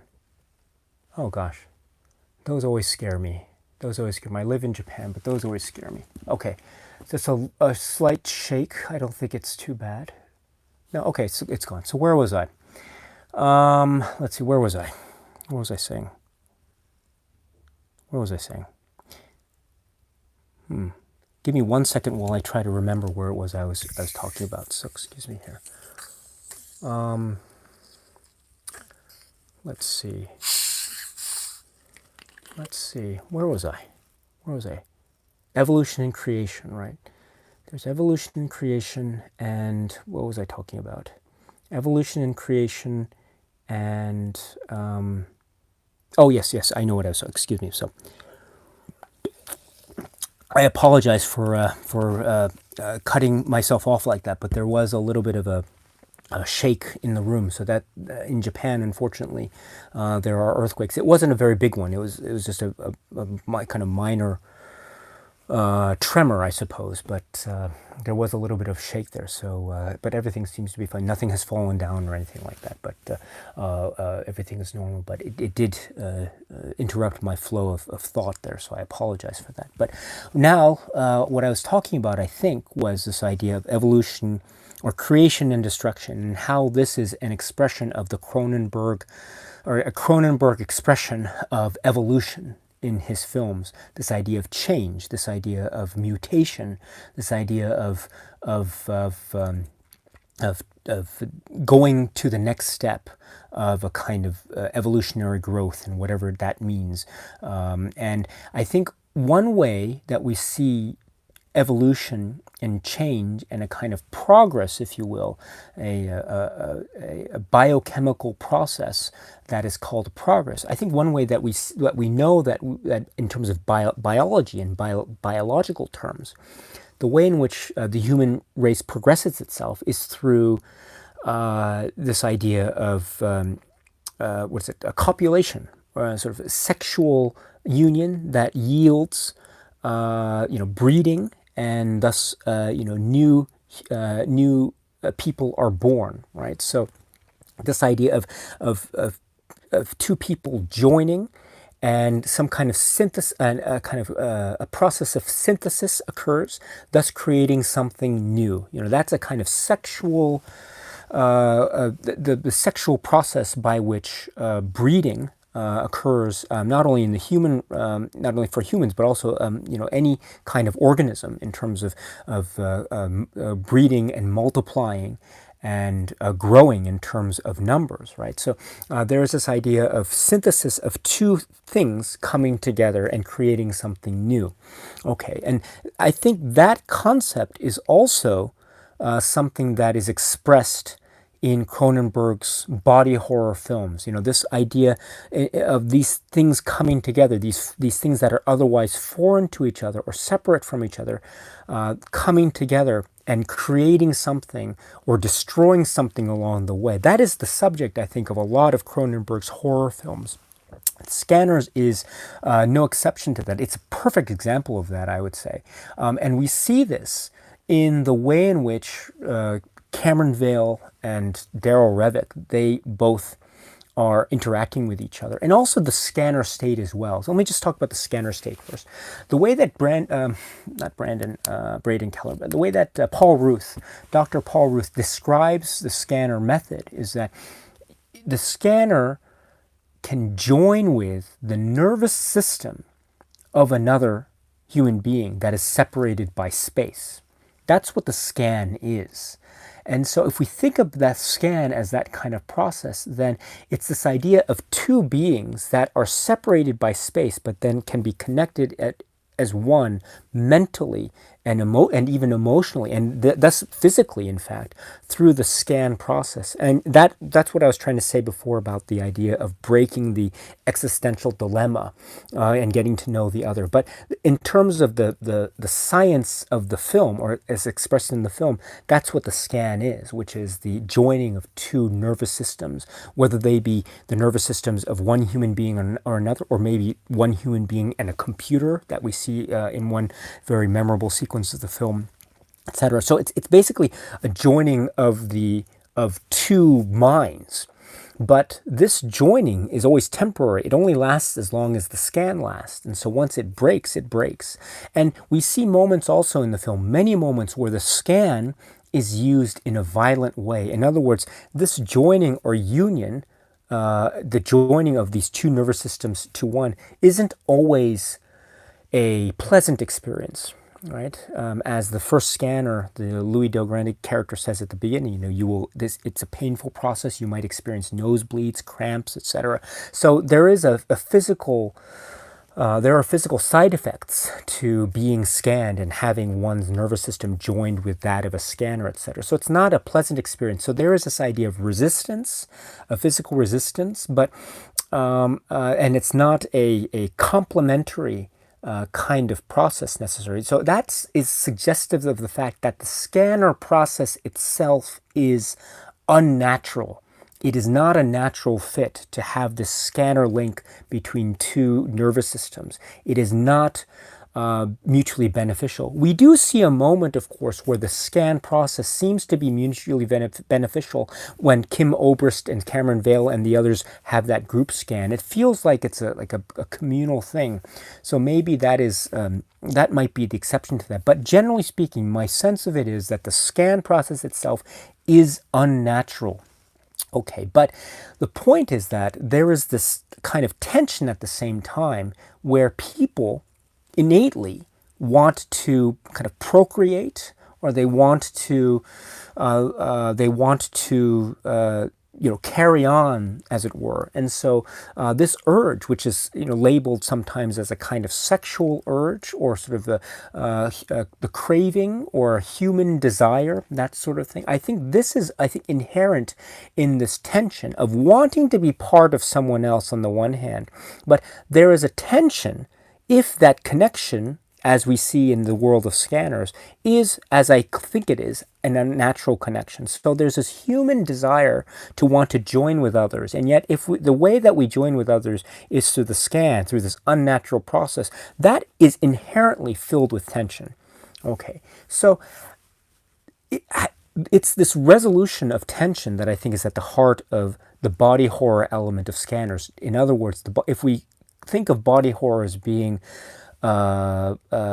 interchangeable with the term a Cronenberg-esque type of evolution or mutation, then what I think the film is doing is it's looking at this unnatural joining of two human beings through the unnatural process of the scan, and basically saying the next stage of evolution beyond this heightened stage of evolution of the scanner existence is in fact the joining of two people who were otherwise linked in a scan linkage or scan duel or fight-off.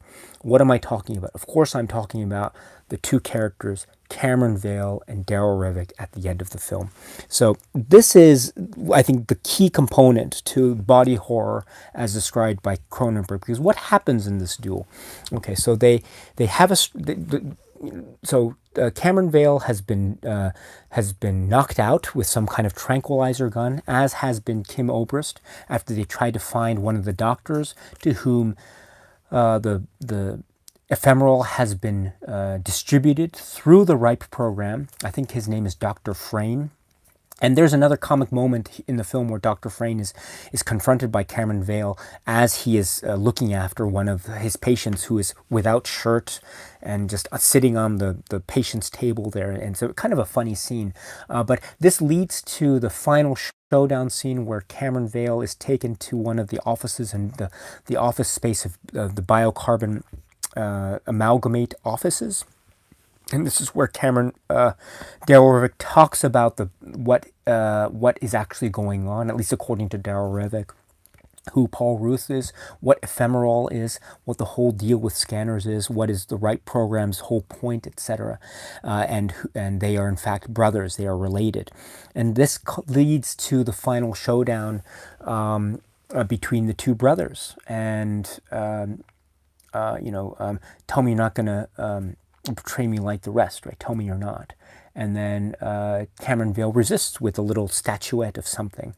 And then he says, and I actually love that statuette because it's almost like an elongated face of something, and I always thought that was a nice little bit of foreshadowing to what will actually happen to Cameron Vale's face. It will actually become elongated and stretched and grotesquely deformed, much like that little statuette. So he's actually holding a little something that he will end up becoming visually in just a few moments. But he uses that little statue to knock Daryl Revok down to the ground momentarily, but then Daryl Revok retaliates immediately with his scanner powers, and he has that very famous line of, all right, we're going to do the scanner, what is it? All right, we're going to do the scanner ray. I'm going to suck your brain dry.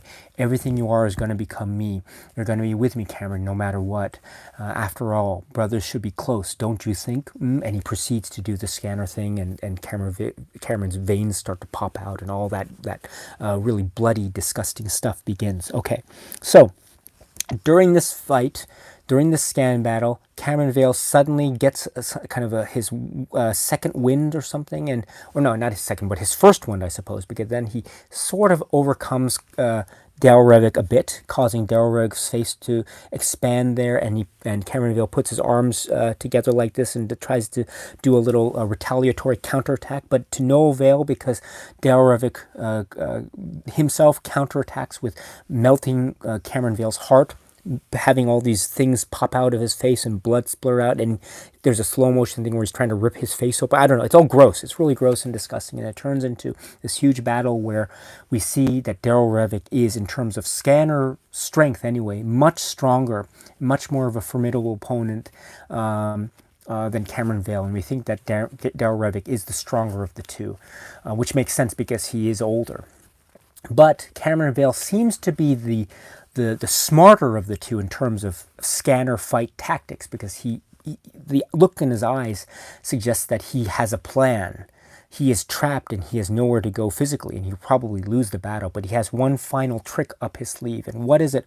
We're not quite sure what's going on, but he knows that physically he is being damaged, maybe to the point of death, but he's also able to generate flames from the palms of his hands, self-immolate. His body is burning, his eyes explode, and at the point that his eyes explode out, Daryl Revok's eyes turn white, and he is screaming out in what must be some kind of scream of agony or something. Cut to black. And then what do we see? We see Kim Obrist waking up in the next room, and it's just what Daryl Revok said. She's just sleeping in the next room. She'll be awake in a few hours. And then she wakes up, and then she goes into the next room, and she sees the burnt remains of someone.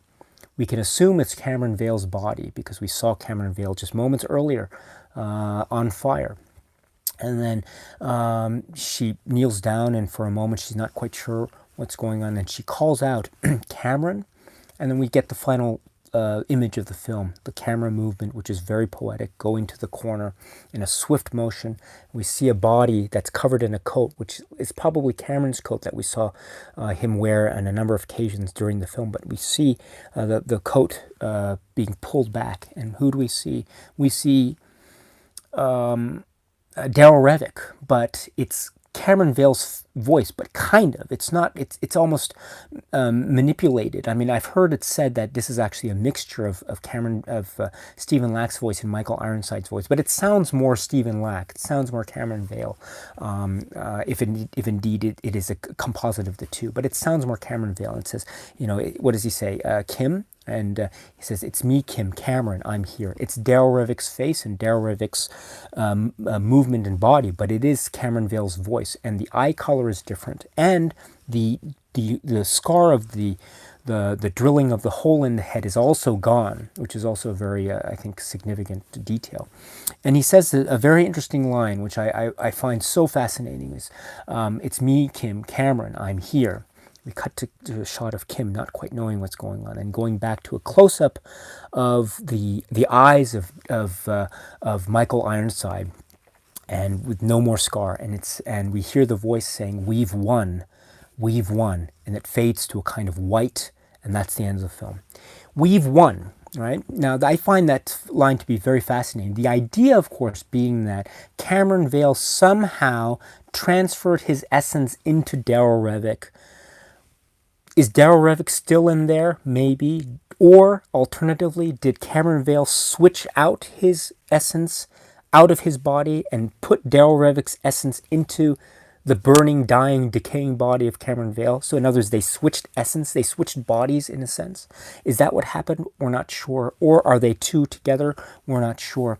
I think the point, though, is that we can probably assume that they have merged into one being, one body, by virtue of a number of details. One, that's exactly what Darryl Revick said at the start of the battle. I'm going to suck your brain dry. Everything you are is going to become me. You're going to be with me, Cam, no matter what. So that in turn suggests that there was a scanner way to absorb the essence of another and keep it within one's own essence, keep them together in the same body, as it were.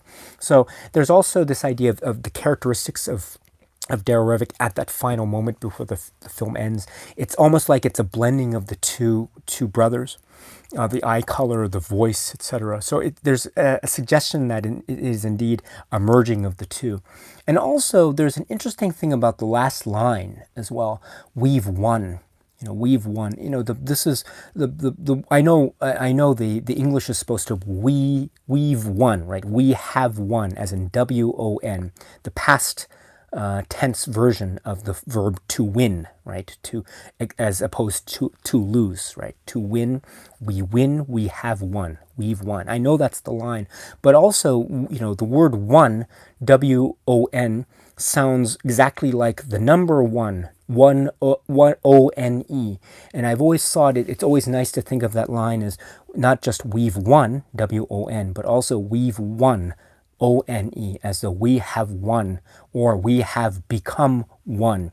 I think that becoming one and the act of winning, therefore, are inextricably linked, and that, I think, lends itself very nicely to the kind of thesis, if you will, that I'm trying to propose here, namely that if the scanner union itself is unnatural, the only way that one can have a perfect union with another human being in the world of Cronenberg is really to merge with someone else. And that merging is sort of the ultimate form of the expression of mutation or evolution in the world of Cronenberg. And I think that is what we see at the very end of the film. And that's why the film ends where it ends. I mean, the whole point of the film in terms of Cronenberg's art is not about developing the scanners, creating the scanner army, taking over the world, seeing all the political implications of that.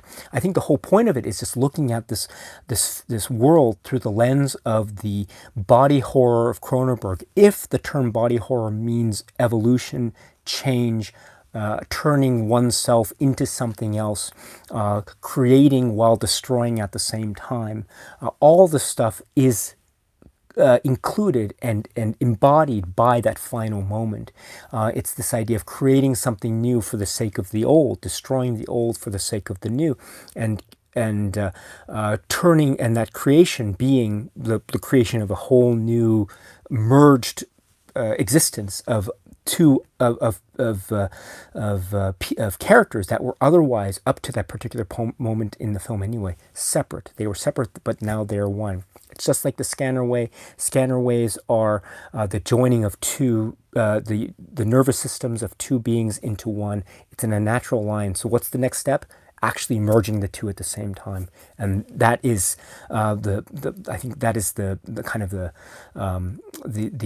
ultimate expression of body horror in the world of scanners, as we see David Cronenberg trying to deal with it. And that's why the film ends where it ends, and that's therefore the significance of that particular moment. And that's why I think that the wording "we've won" can be, and in fact should be, seen as being the word O-N-E, as well as being W-O-N. We've won.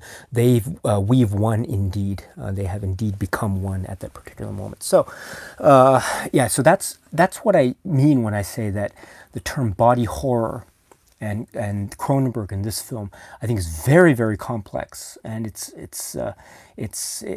does evoke a sense of kind of gross mutation that has psychological implications. That's definitely true, and I get that, and that's a great way of looking at this film. But I think if we try to extrapolate that a little bit, I think we can find that there is so much space for kind of interesting discussion about this, and what it means, therefore, to exist, what it means, therefore, to interact with other people. This idea of attraction to others, and yet not necessarily being able to express that fully, etc., etc. It's all done within this science fiction horror framework that is Scanners, and I find that utterly fascinating, and I still do to this day, and it creates for a great viewing that withstands multiple viewings and intense scrutiny, not just from me, but from a whole wide range of people around the world who still love and admire this film and other films by Cronenberg as well. But anyway, let's just go on here, and we can go from there. So let's see. Okay. All right. Yeah. Okay.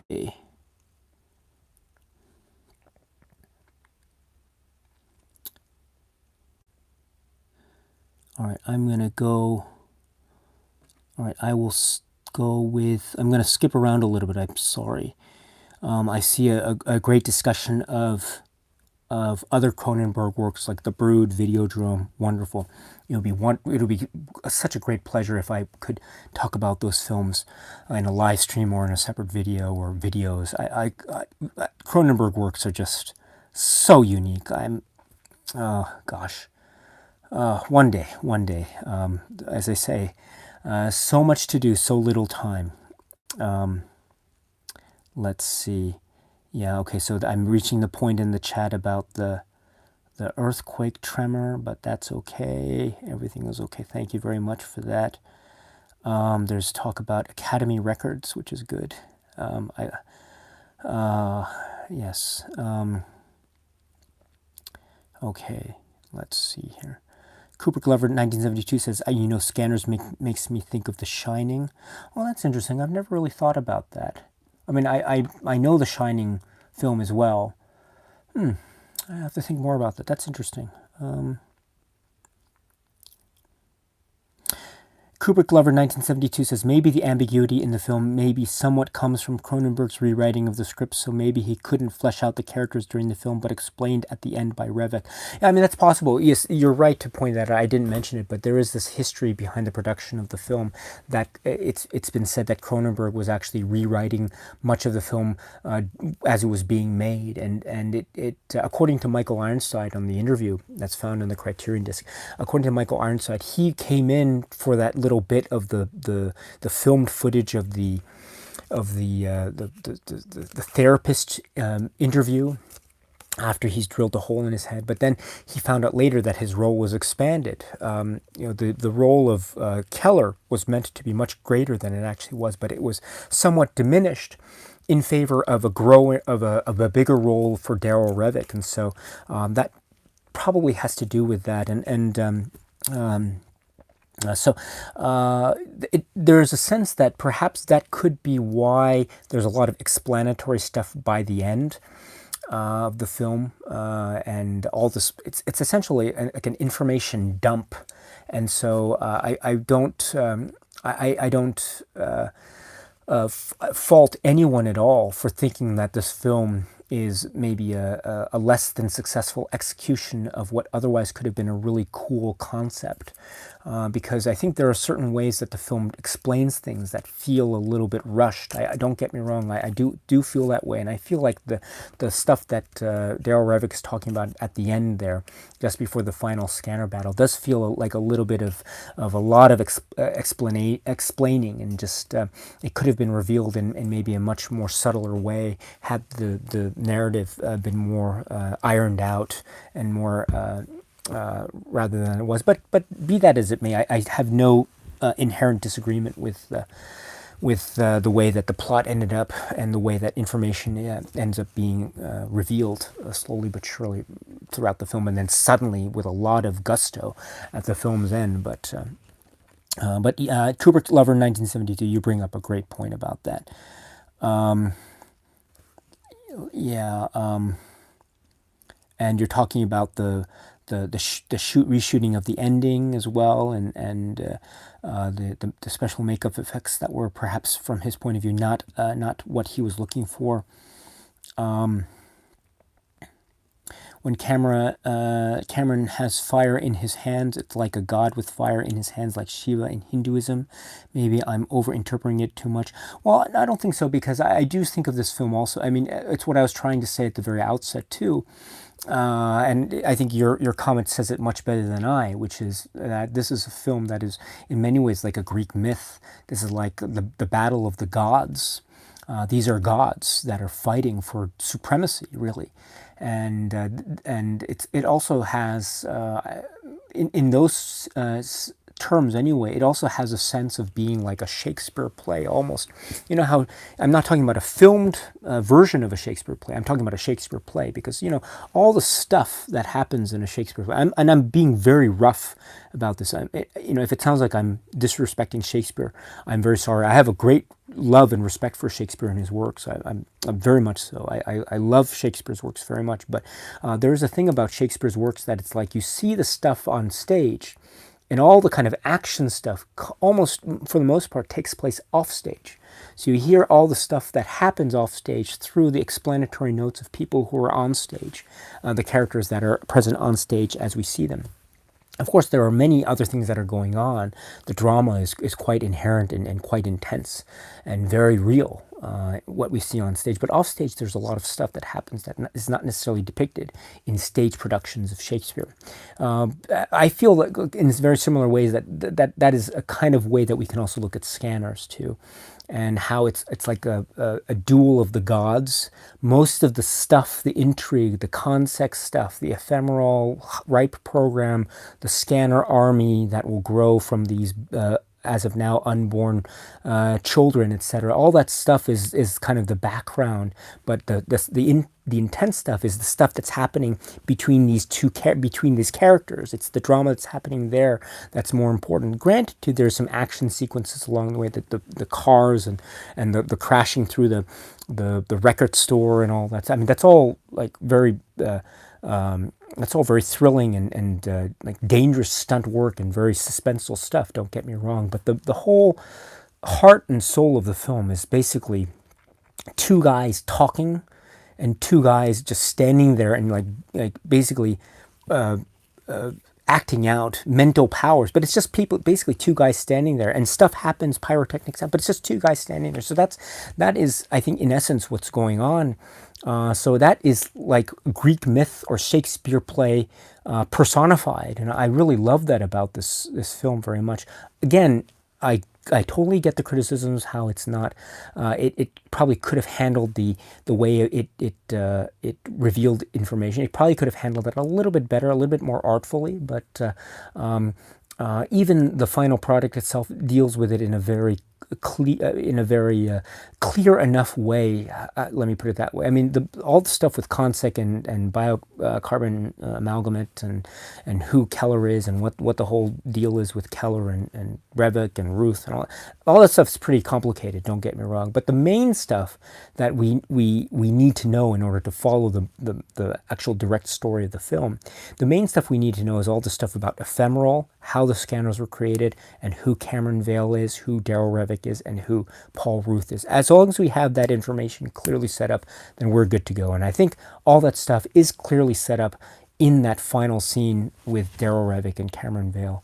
All the information is there, and then finally all the cards are set up in order to make them fall in that final spectacular, gross scanner battle between the two men.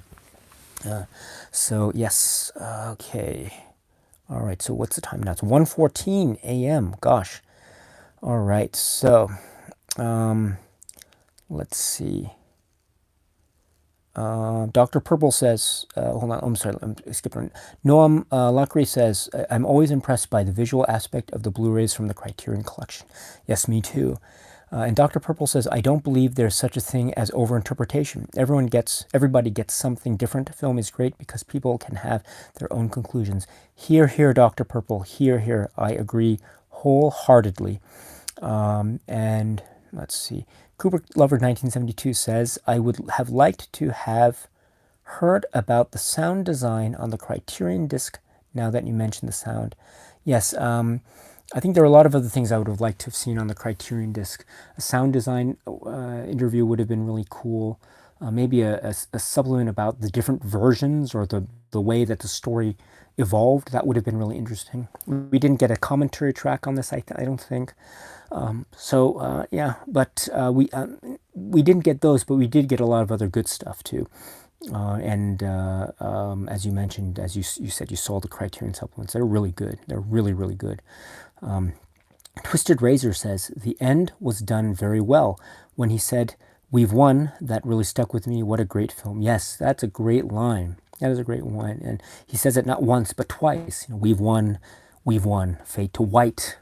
Is it white? Yeah, it fades to white. And then, as I said, it's that great iconic computer screen credits with the Howard Shore music. Oh gosh, I should mention the Howard Shore music before I continue. What a great score. It has that, someone mentioned it was sort of a mix of orchestral sounds and computer synth sounds, and I agree with that. But in the computer synth sounds, it's really kind of odd computer speak type of stuff. It almost feels like dot matrix kind of feel to it. It has an old school rhythm to it that is atonal, which I really appreciate. But the orchestral stuff is also really, really fascinating because the horns in some moments just blast out in an almost unbalanced, unnatural way that is fascinating. It reminds me a lot of people like it reminds me a lot of like Mike Lee. Mike Lee's films had that music where the horns would be really present in the front, and you'd get that blast of horns to suggest something of a kind of a tonal shift in the film. It also reminds me of what's that composer who did Alien 3? Is it Elliot Goldenthal? Did I get that right? There are a lot of blasting horns in that film as well. But here in Scanners, the horns are just over. Like they really overwhelm the film sometimes. To the film's benefit, because it makes even the orchestral part of the score, which is I think meant to be the sort of neutral part or the more conventional part of the music. It makes that part of the music unconventional, thus tipping the scales out of whack even further. Brilliant move, brilliant artistic move, and I love that score. And that theme is really, really wonderful. I love that theme very much. I remember when I was a kid, one of the things I'd used to do is I'd record. We had tape players at the time, cassette decks, and you could record the sounds onto cassette tapes. And what I do is I'd always take the cassette deck and I'd put it to the speakers of the TV. I'd play the opening credits and I'd record, and so I'd have a kind of rough recording of the opening themes to my favorite films. And I did that for Scanners very much, and I love that. I love that dun, dun. I love that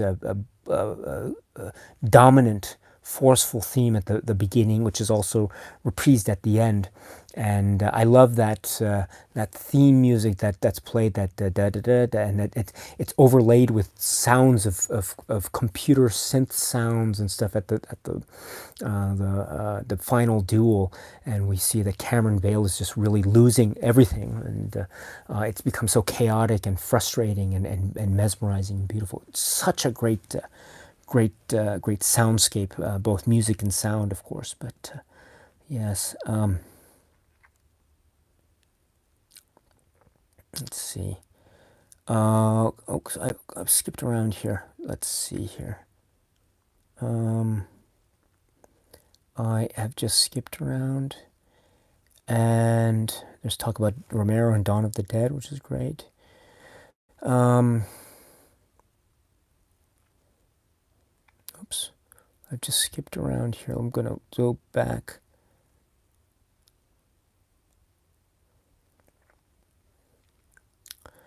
I'm sorry. I have skipped around in the comment. I'm gonna try to find my place. Okay. Let's see. Sorry if I've skipped around your comment. I apologize. Okay, I found myself. So let's see. Okay, good. This is great, really great.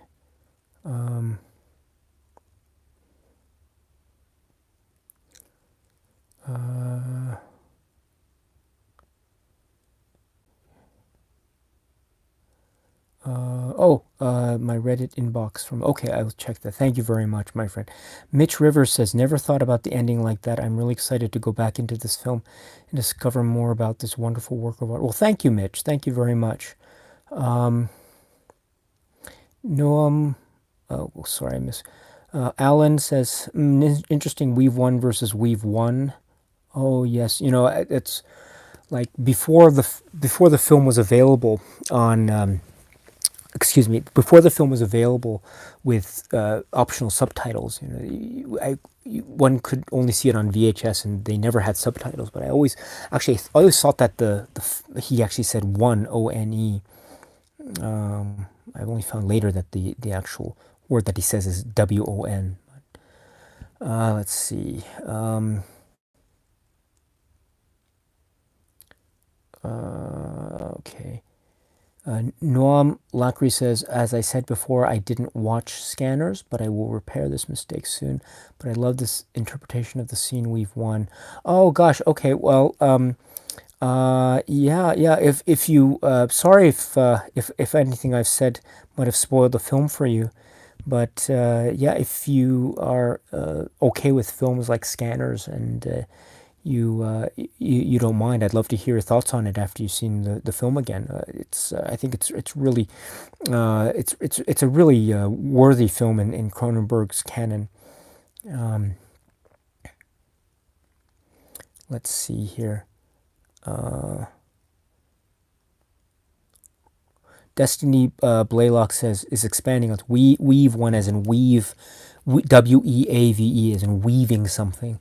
Weave one, we have woven into one. That's another great way of looking at it. I think, Alan, you had a similar way of saying that, weave one versus weave one, W-E-A-V-E-O-N-E. Yeah, that's great. Destiny Blaylock, same thing. That's really, I like that. That's much better than my idea. Oh gosh, that's really great. I love that. Weave, woven into one. That is brilliant. That is actually brilliant. Wow, we've woven into one, or weave one, as in we've woven into one. Wow, that is great. Wow. Thank you so much, the two of you. Thank you. Okay, there's some talk about other Cronenberg works here. I love Cronenberg. I'll save the discussion of other Cronenberg works for another day, but just know that I see the films like Videodrome and The Fly mentioned, and The Brood mentioned. I'd love to talk about those films one of these days, but let's see here. Jared is here. Oh, Hipster Punchy's here as well. Hello, my friend. Jared Wignall is here. Okay, Pete 1972 is here as well. Mitch Rivers asks, if you wouldn't mind, I would like to ask you if you find a preference between Cronenberg's body horror works, Scanners, Videodrome, The Fly, or his dramas with no body horror. Thank you. It's a kind of a complicated question for me, but I have to say it depends. Although I do have a slight personal, I don't want to say preference, but I feel like I can engage with his earlier works. Although, again, I don't want to take anything away from his later works. I think some of his later works are really quite fascinating. And in fact, they go towards this idea of body horror that I was trying to express with vis-a-vis Scanners, in the sense that if we're talking about body horror equaling or being interchangeable with the idea of change and evolution and the psychological effects of that, then I think there is really a lot of similarity that can be recognized between Cronenberg's later film output and Cronenberg's earlier film output. But let me just end it. And therefore, I think his later films create a wonderful space of conversation. Many of his later films, I would say in particular, the films Eastern Promises and The History of Violence, those create a space that I would actually argue are much more similar to films like Scanners and Videodrome than meets the eye. And I think they're really fascinating, and therefore they make Cronenberg's whole body of work from the very beginning all the more fascinating.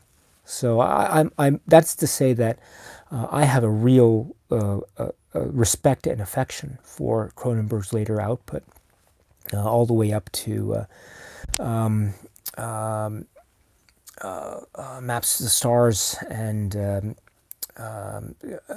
one that I also really find quite fascinating, like Spider, or everything from the 2000s onwards. I consider his later output, as it were, and Butterfly as well. I find very fascinating. I know that was a little bit earlier, but I find that very fascinating as well. So I this is to say that I know that distinctions can be made between Cronenberg's later works and Cronenberg's earlier works, but I can see a very strong through line between all of his works that is very prevalent even in his most recent output. So yes, great question, my friend. Thank you. I'm sorry if my answer wasn't really is kind of a non-answer. Now that I think about it, I have to apologize for that. Kubrick Lover 1972 says, "Is ephemeral a real chemical?" I don't think it is. I think it's a play on the word ephemeral. But Cronenberg does that. I love the way that I love Cronenberg speak. Ephemeral, biocarbon amalgamate. All these like company names in this film and in other films. I like that very much. Let's see. All right. Okay.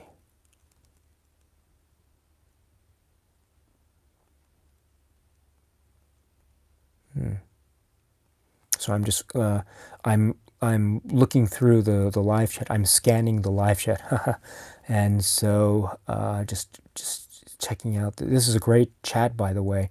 It's going in many places. I see now people are talking about Romero, and it's great. Hipster Punchy, thank you so much for keeping that going. That's really wonderful. Joel Jacobson is here. Hello, my friend. Okay. Ed1 RKO17 is here as well. It's nice to see you. You said you watched Naked Lunch the other day. Yes, that is another film I'd love to talk about one day. Yeah. Dr. Purple says Naked Lunch is way out there. I love it. Yes. My feelings, I think, are pretty much on par with Dr. Purple's, actually. It's great. All right, Alan, our dear friend, says, Daisuke, I've wondered why Revik sends mostly non-scanner people to do his killing if he has an underground group of scanners under his command. Yes, this is a very good point, and I have to be very clear here. when I say underground scanner group, I'm borrowing the phrase that I think is used by Consec and or Paul Ruth in the film. Now, we don't actually, the idea is that there are a number of scanners out there, but we're not sure, we don't know if he has met all of them yet. All we know is that he is arranging for a number of scanners to be born through the RIPE program and the distribution, through the planned and calculated distribution of ephemeral to many doctors across the nation. So that's all we get from the film. We don't know exactly what the underground group is. So it could be it could be I mean, if we can only speculate, of course, but it could be because of necessity. Maybe there aren't enough scanners actually in his underground group. Maybe they're all comprised of people that are either genuinely believing in his cause and or under his scanner spell. And I think there is a suggestion that perhaps it is more the latter than the former, because if we remember the scene where the assassins they go to the Kim Obrist's hideout and they basically kill many of the people there. Before they attack, we see a wonderful camera movement to a figure standing outside, and it's none other than Daryl Revick dressed in black. And we see his face then suddenly superimposed onto the face of the two killers that will then infiltrate Kim Obrist's hideout. And so the idea is that it's the face that's superimposed onto the face of another. And it's a visual representation of the idea of the scanner way, as described by Paul Ruth, the joining of two nervous systems into one. Here it's the idea of those nervous systems joining into one, expressed visually in terms of the fade out and fade over and the superimposition of one face onto that of Daryl Revick's. And so I think it's a mind control more than anything else, more than an actual belief in whatever it is Daryl Revick is saying, or whatever it is he's teaching, if he is indeed teaching. But I guess to answer your question, it could be practical. It also could be that a lot of people might have the scanner power but don't know about it yet, and so and also we don't know exactly how many people were affected by the initial application of ephemeral through Dr. Paul Ruth's efforts. And remember, at the final moments of Dr. Paul Ruth before he's assassinated by Keller, he says, what was it? The phrase I'm paraphrasing, but he says, the first time was accidental, and the next, and that's I think that the implication of his words is that. The first time meaning the first time that ephemeral was applied through his efforts to his patients, thus creating the scanners that we know and have grown up, whatever it is, 30 years later or so. But I think the point is that this is, we don't know, in other words, his application of ephemeral was not as strategically calculated as the RIPE program application of ephemeral seems to be. And so I can assume, therefore, that the number of scanners under Dr. Ruth's application of it versus the number of scanners that is planned to come into existence through the RIPE application or the RIPE program. The RIPE program scanners will be, I think, much heavier in numbers than the number of scanners that were created via Paul Ruth's application of ephemeral, which is to say that the number of scanners now in the film is probably very small. As I said, 200 or so known scanners, if I'm getting my facts right, of that boardroom at Consec at the beginning of the film. But that means that there could be more, there could be less, I'm not sure. But I guess we can assume that the number of scanners is small, if anything. It could also be a strategic thing as well, in terms of not necessarily wanting to overplay one's hand in terms of these sorts of violent acts, right? Because it's a very violent thing to, and a very dangerous thing and a risky thing to carry out these acts. And so as a strategic measure, it could be that Daryl Revick doesn't want to do the dirty work himself. He wants to leave it to people because maybe in his eyes they are expendable. Although, if we were to think of it in those terms, then how does that explain how Daryl Revick himself went to that concept meeting at the beginning with the Louis Del Grande first scanner character, and why was it Del Revic himself that ended up assassinating that scanner? Why didn't he send another person there to begin with? Maybe it was because that was the only way he knew that he could infiltrate and get at that first scanner, because he knew that it was maybe heavily guarded or something like that. I'm not sure, but that could also be suggested of the fact that there aren't many other scanners about other than him and maybe a few others at most. But again, this is all speculation. A great question, though, by the way. All right. Okay, so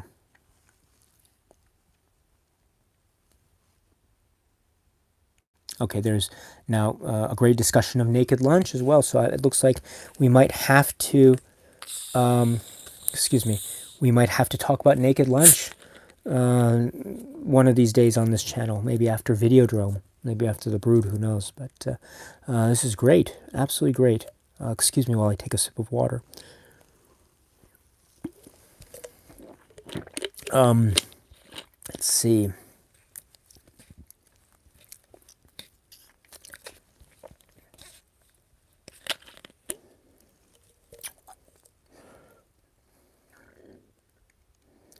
Okay, I'm at the very end of the chat here, so I'm just catching up here. So that's why I'm not saying anything. I'm just reading intently. So I apologize. I know this is not the most exciting thing to watch on YouTube, to watch me read something, but I apologize. I'm actually finding it really fascinating. So, oh, this is really great. Oh, great. Let's see. Alan says, "You're the best, Daisuke. Wish this conversations could happen in person one day, my friend. When all this world crisis stuff is behind us, which I hope is very, very soon, when all this stuff is behind us, and you know, maybe if I visit, when maybe I visit the States again, then yes, you know, we must meet up soon." As Cooper Glover 1972 says, it's sort of like the Nazi Aryan race comparison, where they're trying to create a race of scanners. It's sort of losing our privacy these days with the internet and cameras everywhere, meaning by losing our privacy, our minds being read. Yes, I agree. In terms of the creation of the scanner army, or whatever it is that Darryl Revick has in mind, yes, it's. I was trying to explain it in terms of the political framework of the way in which political metaphor can be applied to an interpretation of this film, and I think the Darryl Revick aspect of that is pointing towards kind of a maybe fascist state, if you will, with him at the top, at least according to how he envisions it anyway. And then the privacy aspect of it, yeah, I agree with you. Yes, in terms of that, the idea of it's linked to the existential dilemma that I was trying to get at, I think. But I think you also point out in terms of a sort of a more immediate issue, which I agree with you completely. Yeah. Twisted Razor, says, "I'm very glad I was able to rewatch Scanners now. When I was a kid, I did not fully understand it and took it as a simple horror action film. Ended up enjoying it very much now." Well, thank you very much, Twisted Razor. I think that is I'm very happy to hear that. Very, very happy to hear that. Let's see. Alan... Mitch says, "Thanks for the answer to my question." You're very welcome. Thank you for the great question. That was great. I found it to be a solid answer. Thank you very much.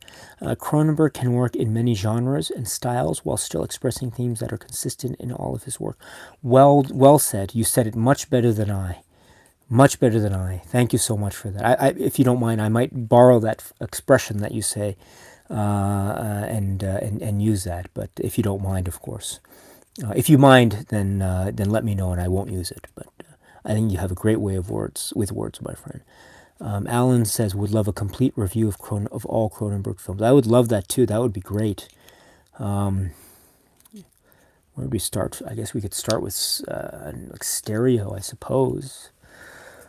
Or maybe from the drain even, or just go straight into Shivers. I'm not sure. I mean, I do have some issues with Shivers. I think Shivers is a very interesting work, but I do have some issues with that. But the issues that I have with Shivers tend also to gravitate also into the film Rabbit, although less so. But when we get into I guess I'd have to talk about Fast Company as well, but when we get into The Brood, that's where things I think kick into high gear, quite spectacularly, in fact. I should say, I mean, I should take a step back. I said I have some issues with Shivers. The issues that I have with Shivers are the well, I guess I could save that. I mean, they're not necessarily criticisms, but they're more how the horror expressions are made in that film, and I find it to be, I find some of the expressions to be very engaging. Although there's a kind of interesting, maybe done on purpose, a kind of contradictory element that's set up in that world. Yeah, I'm sorry, I'm kind of going off topic here, but yeah, one of these days maybe I can talk about those. Let's see here. I'm just skipping over here. Let's see. Okay. Gloin the Hobbit says, Daisuke, thanks for recommending Scanners. I never heard of it. I'm glad I watched it. Well worth the hype. Well, I'm glad that you saw the film. Thank you very much for that. Let's see. Kubrick Lovers 1972 asks, "Is Scanners your favorite Cronenberg film?" I don't know. I have absolutely no idea. I don't know what my favorite Cronenberg film is. I might say Videodrome, perhaps, but again, I don't want to commit myself. Scanners is definitely up there.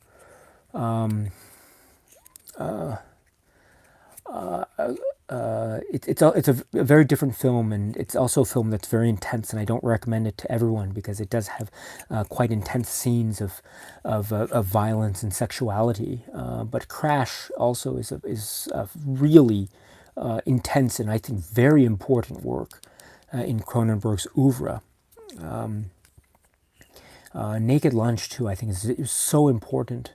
And even his more sort of quote-unquote Hollywood fare is still quite valuable, very, very valuable indeed, culminating in films like The Fly, but also like I don't know, like his other more sort of mainstream works, like The Dead Zone. I love The Dead Zone. I think that's a really, really great work. Yeah, that's great. The ice is gonna break, right? Anyway, I'm sorry, I'm getting way ahead of myself. So what's my favorite Cronenberg film? I really can't say, but Scanners could be up there. Anyway, let's see here. AM hello AM says, I think Crash, great. I think Crash and Eastern Promises are my favorite films of Cronenberg's out of the collection. The Brood probably comes in third, especially with its climax. Oh gosh, yes. Don't get me started on the climax to The Brood. Anyone who hasn't seen The Brood, don't watch any trailers. Don't just watch again, it's very intense, very kind of violent, very icky in a lot of places. But oh gosh, let's see. All right, and excuse me. Pete 1972 says, congrats for having over 5,000 subscribers. Well, thank you very much. Thank you. That's very kind of you. Yes, I was very surprised by that, but I was gonna make a thank you video, but I'm resisting that at the moment because I didn't want to focus on that at this particular point in time, with all this stuff that's happening in the world, and I just wanted to focus on just trying to watch a lot of movies and stuff. But I do want to make a thank you message to everyone, and I probably will do that very, very soon. I haven't forgotten, but thank you very much for your very kind words of congratulations. But really, the congratulations, I don't deserve them, because this is all this is all due to great people like you. You know, I'm not the one who's very kindly pressing the subscribe button. It's people like you, and so I have you to thank for that. And I'm just very happy that I'm how should I put it? I'm very happy that I'm able to meet people like you and to be part of the group, as it were. Thank you for letting me be a part of the group. Let me put it that way. So it's my pleasure, but and thank you very much. But you know, really, the thanks are all really for you and for everything that you do for me and you do for everyone else. So let's see. Okay, let's see here. Noam Lakri says, "What do you think about Cosmopolis?" I think Cosmopolis is actually, yeah, that is far out. That is, I would love to talk about Cosmopolis one day. This conversation is you say it was a disturbing film for a lot of persons in my family. Yes, interesting. And oh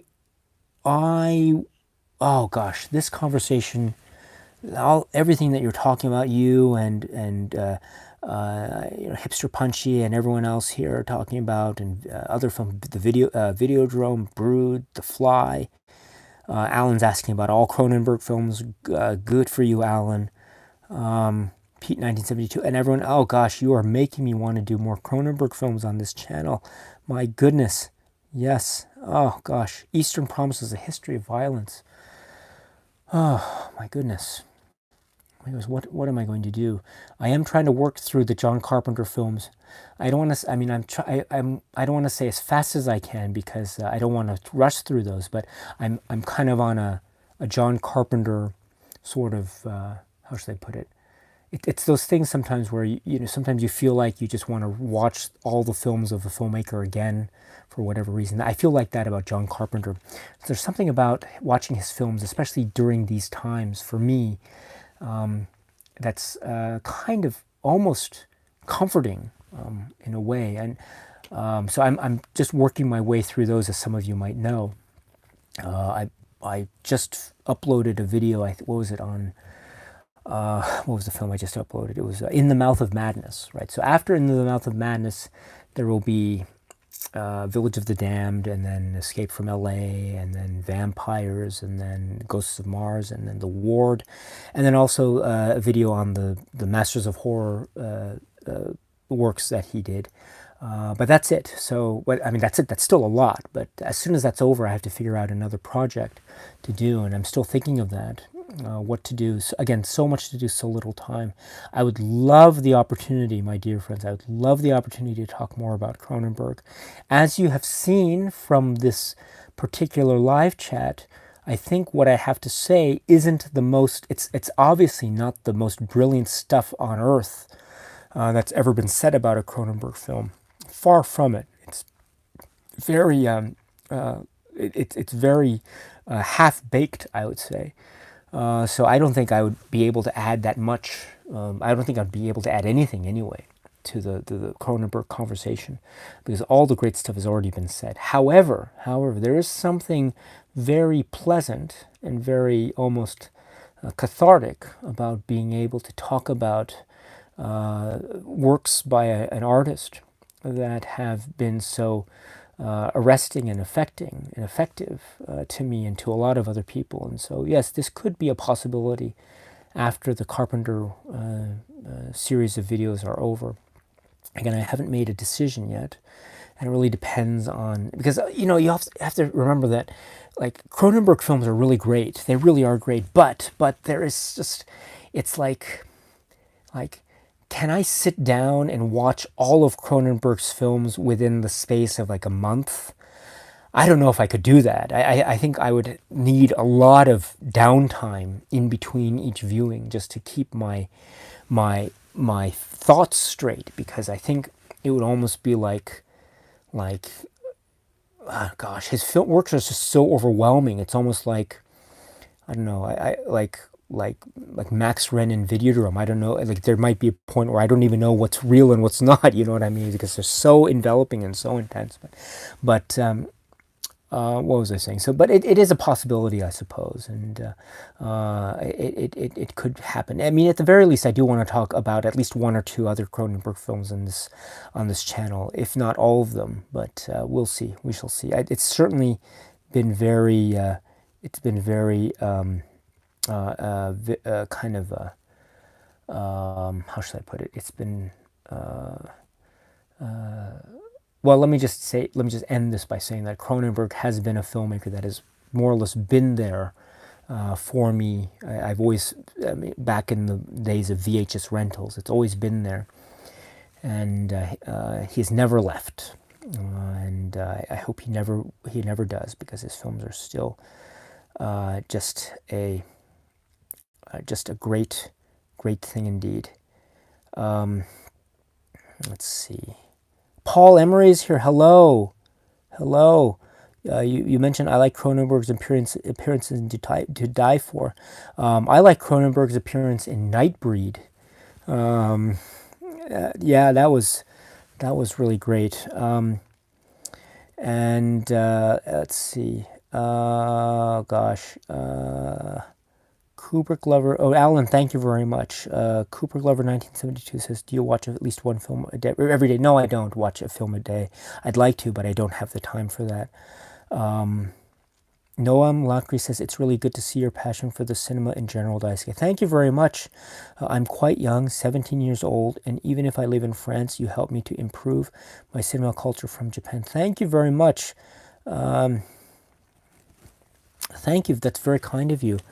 And you're young, 17, so you have your whole life and your film journey ahead of you.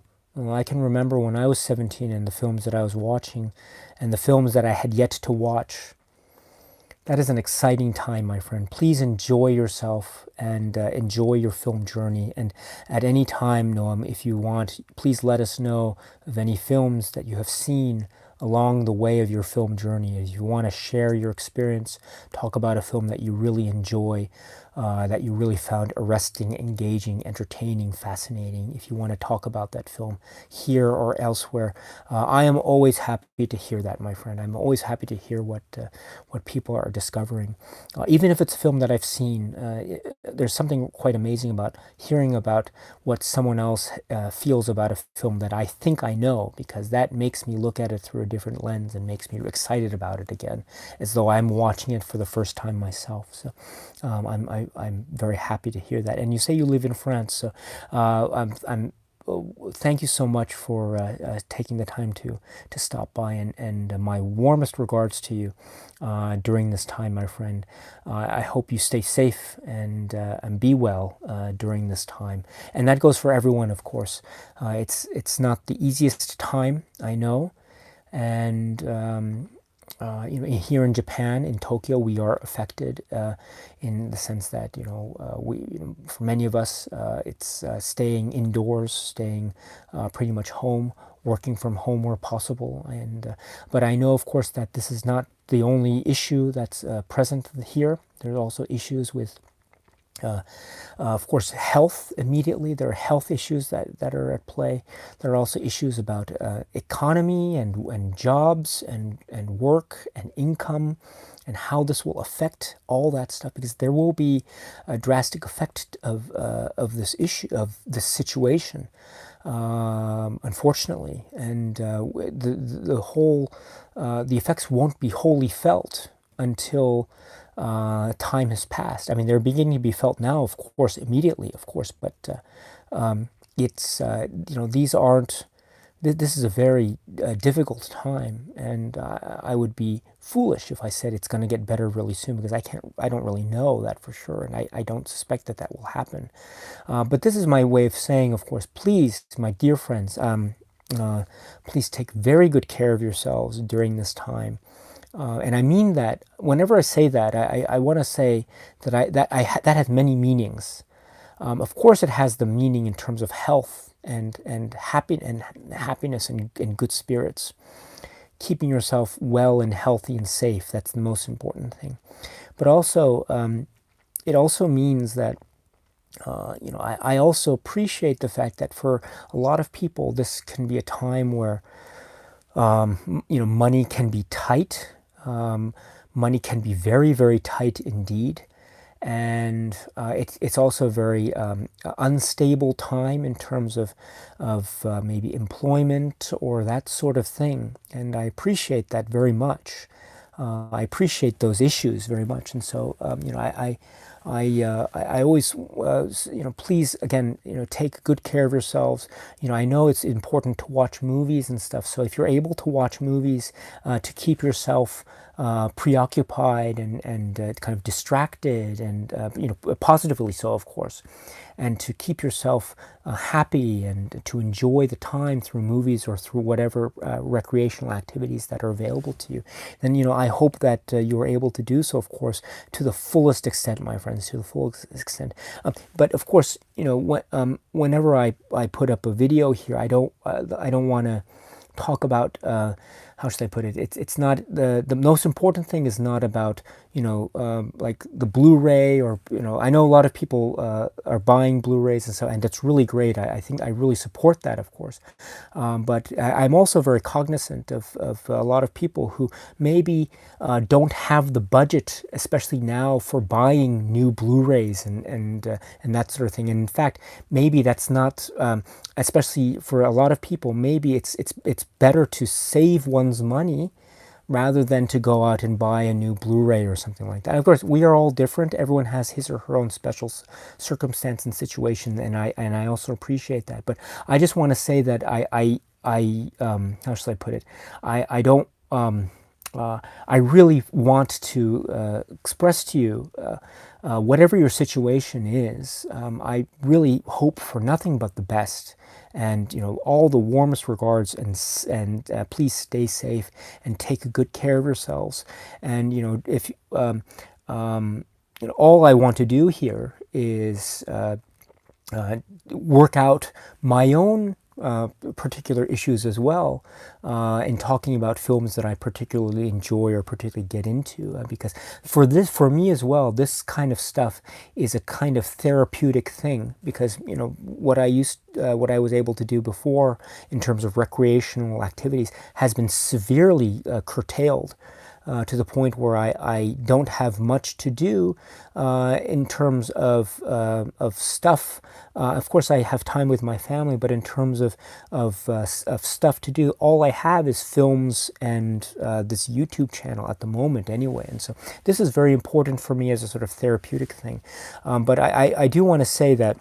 I always try to be sensitive of everyone's situation, and if I've ever, and I haven't heard this yet from anyone, so there's no particular reason why I'm saying this, but this has been on my mind for quite some time, which is that I always want to let you know that I'm very cognizant, or I try to be as sensitive as possible to everyone's situation, and so whatever your case may be, I don't know everyone's specific case, because unfortunately I can't talk to every single person that watches a video here on YouTube, but I do understand that everyone's situation is unique and different, and depending on your situation, you may,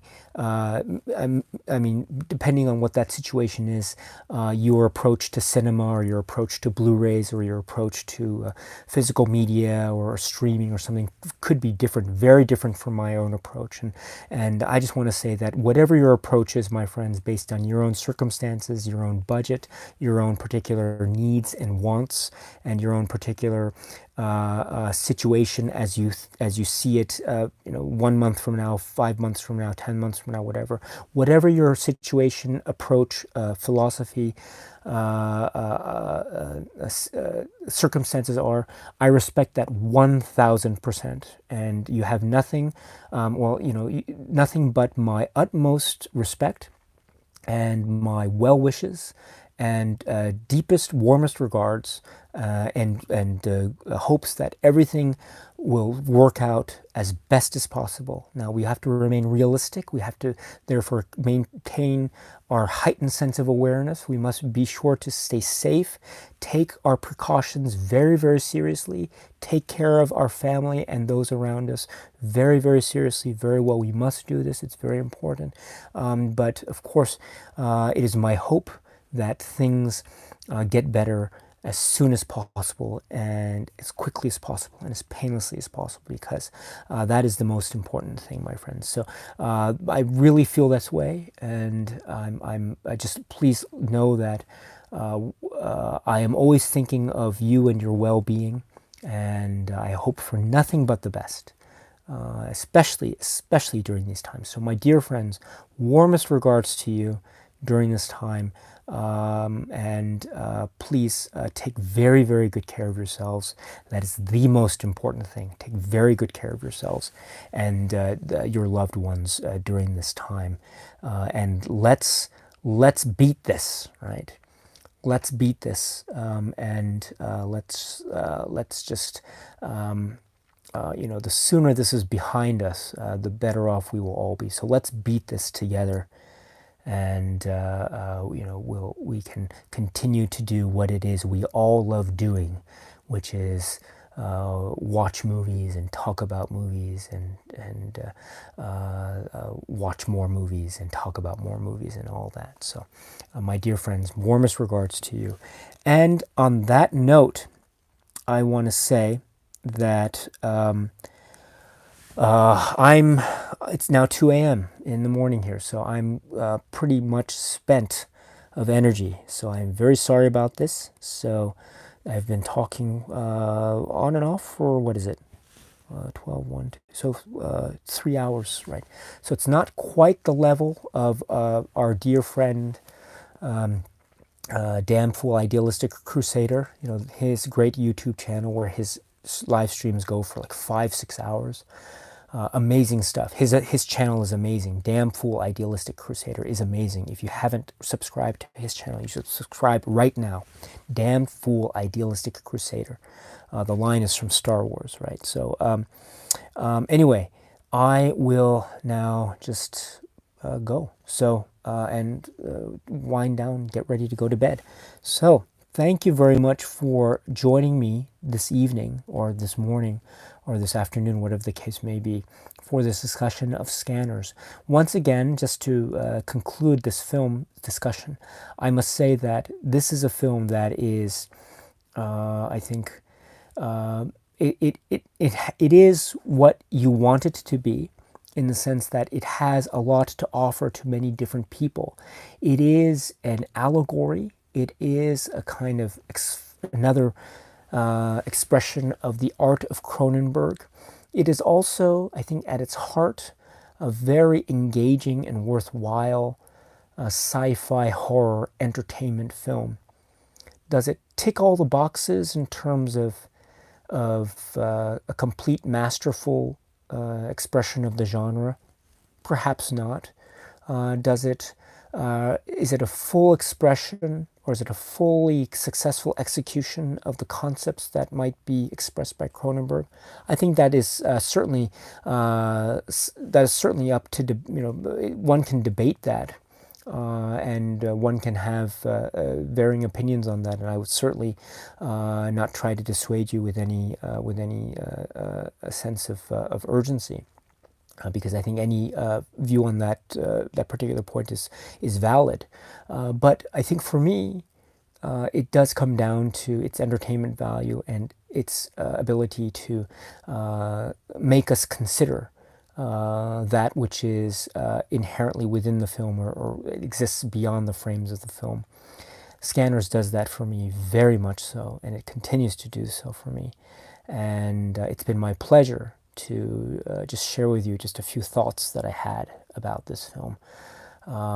Even if they were fleeting, it was a real pleasure for me to do so, and I thank you very much for providing me with this opportunity. I look forward to our continuing conversations going forward, and learning from you about this and other films, either if they be by Cronenberg or else or someone else. I look forward to our continuing conversations and you're teaching me about this thing that we all love, which is cinema.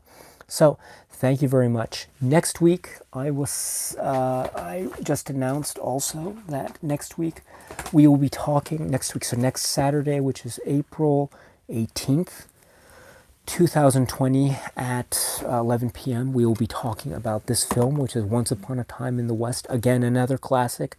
I don't claim to know everything about this film, but this is another film that I've seen many, many times, many times, and I never grow tired of it.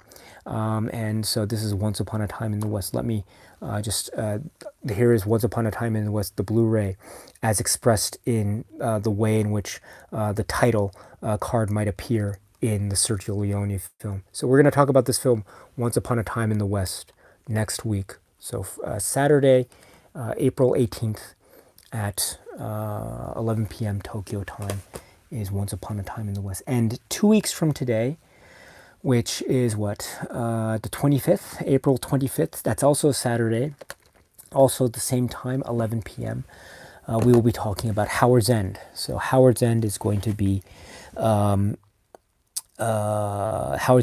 weeks from now. So next week is Once Upon a Time in the West. 2 weeks from now is going to be Howard's End. So two very different works, certainly different works than the film that we talked about today.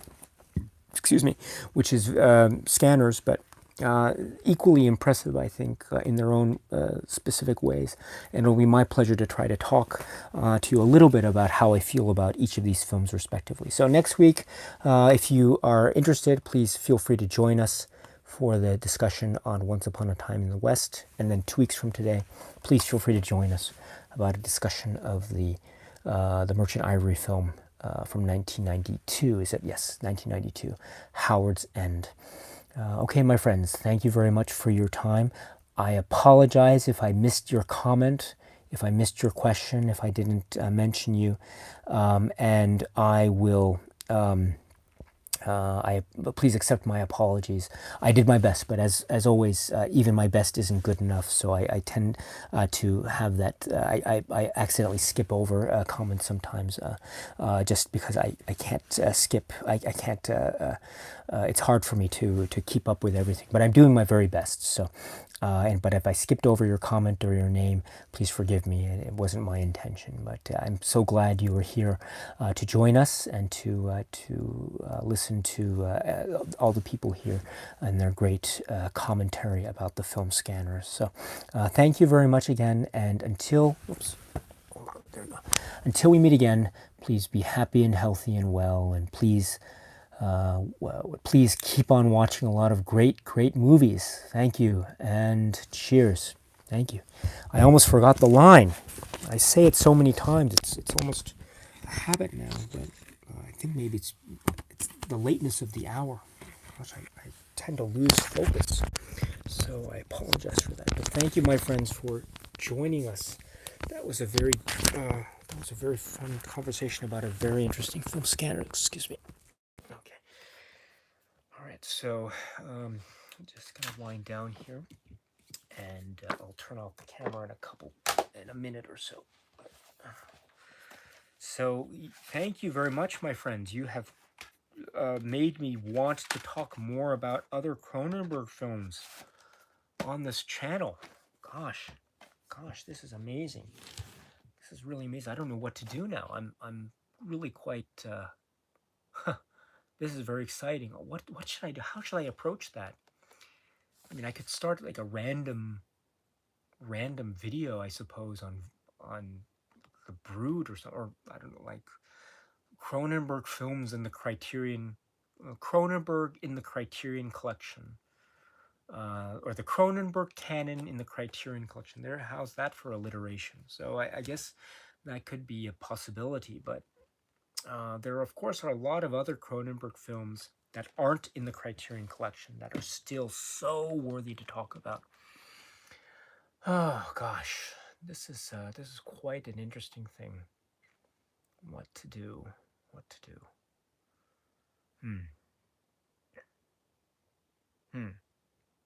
do? Very interesting. It's well, it's certainly not outside the realm of it's not outside the realm of possibility. I guess let me put it that way. So let me think about it. I can't make any promises, but let me think about it. And we'll go from there. So thank you very much for your enthusiasm and encouragement. You've certainly made me think about this Cronenberg thing. I don't know if I'll be able to sleep well because I'll be thinking about the Cronenberg thing. Gosh, this is great. This is really great. So what should I do about Cronenberg? Okay, I'm sorry. Okay, I will have to go. So anyway, I'll continue to earnestly think about Cronenberg. I can't make any promises, but I will certainly do my best. So once again, my friends, most importantly, stay safe, take good care of yourselves, and cheers. Take care, my friends.